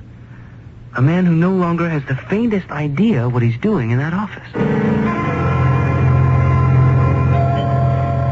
Just a minute, Raymond. How did you know it was Raymond? Come in. Is this how you pictured the house? I don't know how I pictured it. A house like any other house on a suburban street? I'm here. Each of us wants something from the other. I don't know what you're talking about. Then leave. It was wrong of you to make contact. Leave and give me a chance to find someone else. I want the Iroquois project. Yes? You don't know what that means, do you? You will tell me. One day I was sitting in my office and a question crossed my mind. The question was... I hope you're not going to laugh. You know I will not laugh at you. And I know you will not laugh at me. I asked myself, what am I going to do if there's a God? Yes? You see, I've lived my entire life as if there isn't any God. Do you understand? I understand. I have done everything. Well, no, not everything, but many of the things that God would disapprove of. I admit that, flat out. Yes. And I can't be a hypocrite about it. So, what do I propose to do? The Iroquois Project. It's a 100,000-acre tract of wild, undeveloped country. I want to make it a place where people can go and live and find peace. Do you understand? Yes. That's good. Because nobody else will. I'm not selling anything. I'm giving it away. Anyone who wants to can live there for as long as he needs to, and everything is provided, free of charge. Do you see? I see. So, if there is a God, this will square me with him. For what I've taken, I shall have returned. But if I'm going to be okay up in heaven when I die, I'm going to be in plenty of hot water down here on Earth while I'm alive. You know that. I know. Now, in the first place, they're starting to ask questions right now in the office about the project. My wife is an officer of the corporation. She could move to stop what I'm doing. I can help you. Well, from one viewpoint, it can all look like a giant fraud. You see, from another, it can appear that I've gone completely insane. I see that. So what I can expect to get out of the Iroquois project is to spend the rest of my life either in a prison or a sanitarium, and that's why I need someone to help me. To help you do what? Escape. But so far, you have done nothing wrong. But I have. I've done more than just think about the project and talk about it. I've already spent an enormous amount of money on it. Money I simply cannot account for if I would have to. That's why I must escape. And that is why you reached out for me. Yes, but why did you reach out for me? I want to go home. Where's home? I cannot explain it. Why not? You could never understand Well, it. it has to be simple. Just tell me the name of the place. Rael. But Rael is your name. I said you could never understand it. Everyone who lives on Rael is called Rael. But it is the way it is said. Now, look, it has to be somewhere. How many miles? In which direction? No. It is here. Here? What are you saying? It is the other side of here. There is no way I can make you understand it. Just as I really do not understand the real meaning of your Iroquois project. But I believe you, and you must believe me. Will you say you believe me, Raymond? I believe you, Rael. But if you don't come from here, what are you doing here? I was very young. And I was very foolish. And one day, I decided for force. Do you follow me? Well, I'm not sure. And it brought me here. But it does not work anymore. And I need a new one. How can you get a new one, whatever it is? You are going to help me, Raymond. Me? How? What do I know about it? And from what you're saying, you're talking about a level of science that we have yet to achieve here on Earth. I know. Then how can I be... Every civilization has its mysterious force. The basic essence that makes things happen. I discovered the one that you have on Earth. It is money. Well, that should have been obvious. Not to a stranger. And it is money that can create my force field that will take me home again. But no one on Earth knows how to build such a machine. I do. I will use the money to transform the raw materials into energy. That'll take machinery and skill. No. You see, you here, on what you call the Earth, use your money literally. The money transforms a tree into a house. But first you go through the motions of physical labor. I know how to transform the money into pure energy without wasting time or effort. Do you understand? Well, I think so. I'm not sure. Could I go back with you? That is the only way you can escape. What you're saying is, with money, you can build a force field or thing or whatever that will transport... Or transmit. Us back to whatever it is you come from. Yes. Do you know how much money you'll need? I have priced the values of the basic raw materials. I will need exactly $1 million. $1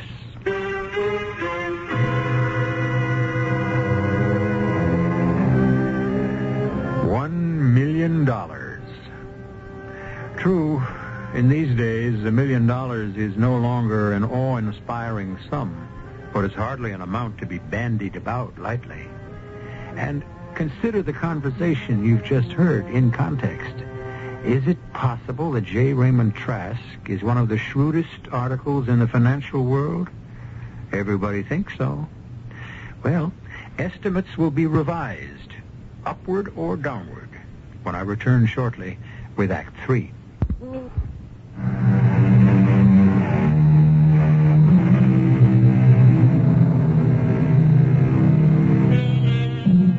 A man travels his merry and selfish way through life, taking what pleases him, with hardly a thought for either the consequences or the next fellow. And then, suddenly, without warning, one day, it occurs to him that there may be a judgment and a judge. And he realizes that he owes a tremendous debt. But will he be able to pay it? $1 million?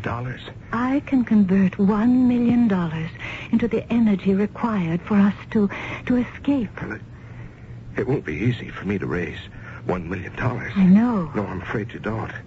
You'd have no way of understanding the complications. That is not what is difficult. Those are the mechanics you can solve them. The conflict, the true difficulty, is now within yourself. You are beginning to doubt and to question. Well, I wouldn't exactly say that I have been through this before. What do you mean? Before you and I made contact, there were others. Others? I reached out and touched others before I touched you. Do you mean you actually spoke like this? I have been here a long, long time. But in the end, they all failed me. That was because in their hearts, they really did not believe me. Do you believe me, Raymond?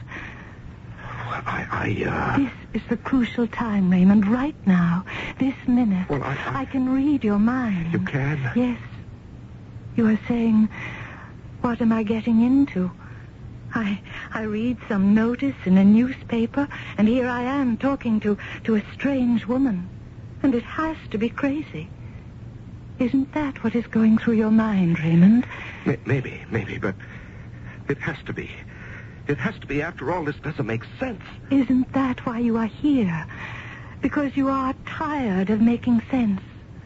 That is, what passes for sense in this world. Aren't you looking for a different world? My world?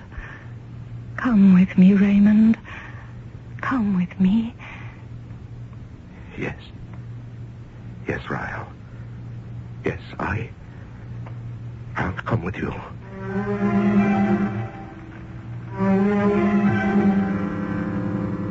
Raymond, I demand an answer. What's the question, Millicent? Tell me about the Iroquois project. Why? Because I am an officer of this corporation. You never manifested any interest in any of our past projects. I am interested in this one. Your being an officer doesn't give you any say in the operations of the company. That's true. I'm not accountable to anyone for the decisions I make. That is not true. Especially when I have reason to suspect either fraud or incompetence. And what makes you suspect either? The project is an expenditure of a vast sum of money with no clear way of realizing a profit. Well, naturally, it's a non-profit venture. So I must assume that you have some scheme for diverting the money into your own pocket, or that you have taken leave of your senses. Just what are you going to do about it? Go to court.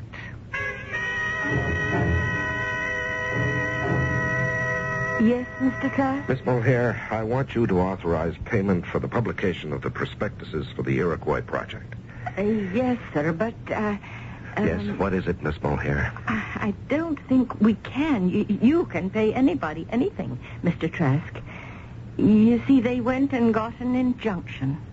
Who? Your wife and your nephew. And until the court decides about certain things, all of the company funds are frozen. I see. Get Mr. Wilson in here. I'm sorry. I'm sorry I told them about the things in the paper, but I thought I would be helping you. Forget it. I'll go see him. Now, see here, Douglas. Uncle Ray, may I present Mr. Cummings? Mr. Cummings, Mr. Trask. Mr. Cummings is with the district attorney's office. How do you do, Mr. Trask? What are you and my wife trying to put over on me, anyhow? We're trying to keep you from making a fool of yourself. Mr. Trask, do you know a young lady named Rael? Why do you ask? Well, because she's quite obviously a confidence operator. You better listen to this, Uncle Raymond. She has a criminal record? She evidently places a sort of advertisement to lure her victims, who are usually persons under some sort of emotional strain. What sort of proof have you? Plenty of proof, Uncle Ray. Just listen. She gives them a story of how they can escape to, well, it's never quite clear, some sort of paradise, another world, maybe. And tell him how, Mr. Cummings. Well, that's never quite clear either. Flying saucer or some esoteric, mysterious method. Now, what do you say, Uncle Ray? I say it's a lie. Well, we have in the past received several complaints. But since all of them came before money had changed hands, there was no way to prosecute. Then she has no criminal record, Douglas. That's only a technicality. She has been in several mental institutions. Maybe she's not a criminal, but she's a nut. Just how much money has she asked you for, Mr. Trask? Yes, it is true. I have been placed in your mental institution. Rael. I must say, they do very little for one's mentality. Rael, tell me about this force field and exactly why you need the $1 million. I have already told you as much as you are capable of understanding. Rael, I want to believe. Then believe. What is stopping you? Oh, I know the habits of a lifetime. But you must believe. The world we're going to, your world. What's it like, Rael? What did you want the Iroquois project to be like, Raymond? A place of peace and love. You cannot have it here. Your world is not ready for it. And despite your 11th hour repentance, you really do not know how to build it either. Everyone in your world who tries to create peace and love pays a terrible price for it finally. When can we leave? We require $1 million. We can leave the moment you bring it here.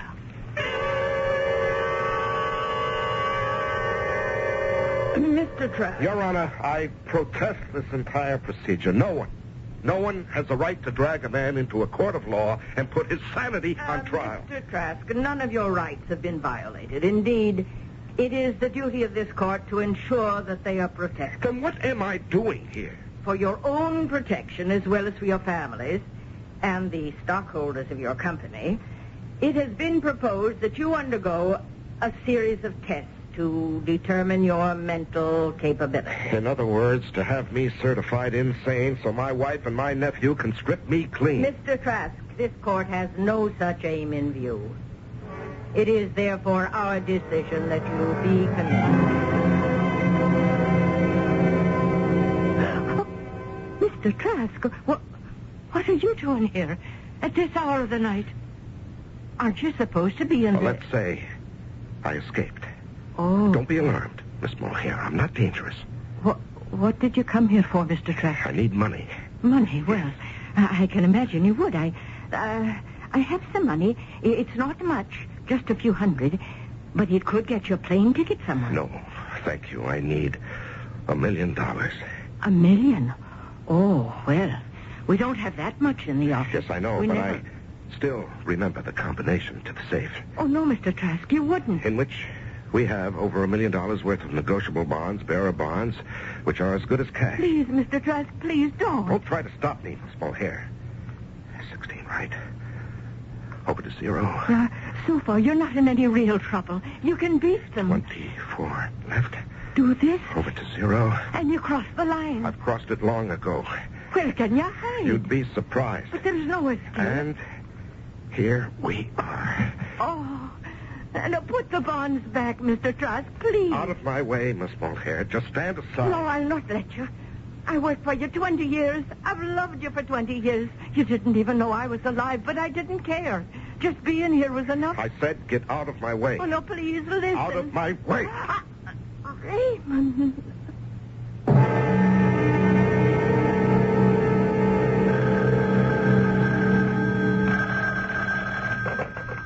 Cummings here. Mr. Cummings, my uncle broke out of the institute. We know. He went to the office and took $1 million in negotiable bonds from the safe. He must have gone to that woman's place. He's there now. What?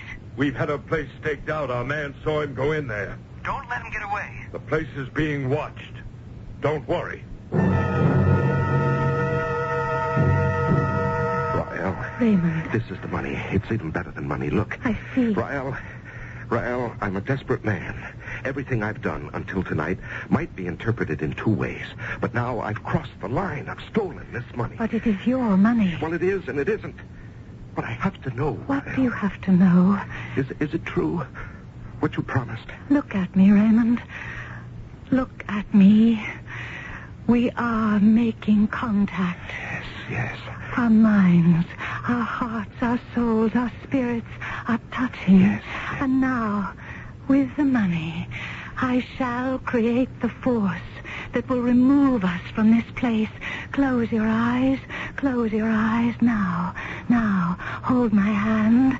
And now, do you feel the force? Rael, Yes. I feel as if the whole room is spinning. Yes, Raymond, it is.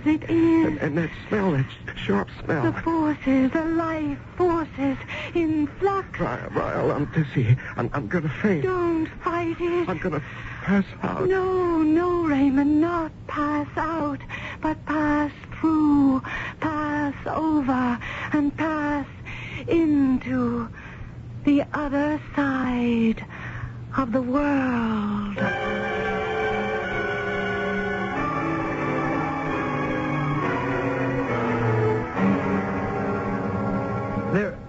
They're gone.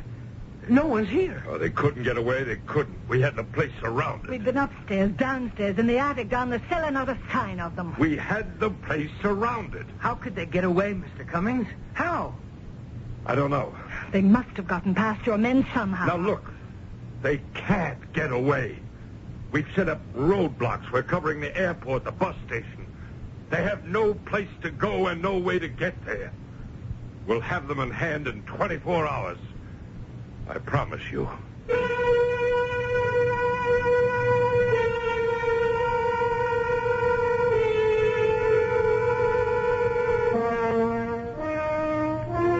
The assistant DA, Mr. Maxwell Cummings, made that promise some 5 years ago. So far, he has been unable to keep it. Since that evening, no one has ever seen Rael or J. Raymond Trask. I'll be back in just a few moments with a comment on the story you just heard, plus some other assorted goodies. Children make a lot of noise, but to me it's a wonderful sound. They have a lot of energy, a lot of playing to do before they take on the serious world of adulthood. Every day they take on a bit more of this wonderful world. I guess we're lucky, because there are so many places in the world where the children are too weak, even for play. Bangladesh, Honduras, right here at home. They're weak from the lack of protein and essential vitamins, weak from the bad water and the parasites that rob them of important nutrients. A childhood of tears instead of laughter. And even if they do manage to become adults, their minds and limbs will be stunted by chronic malnutrition. You can help a child to grow up strong and independent, maybe even be one of tomorrow's leaders.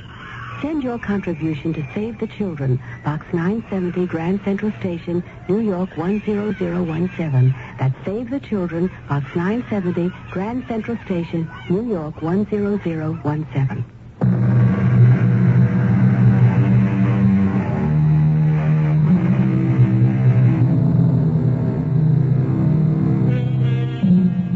They say you can't be all things to all people.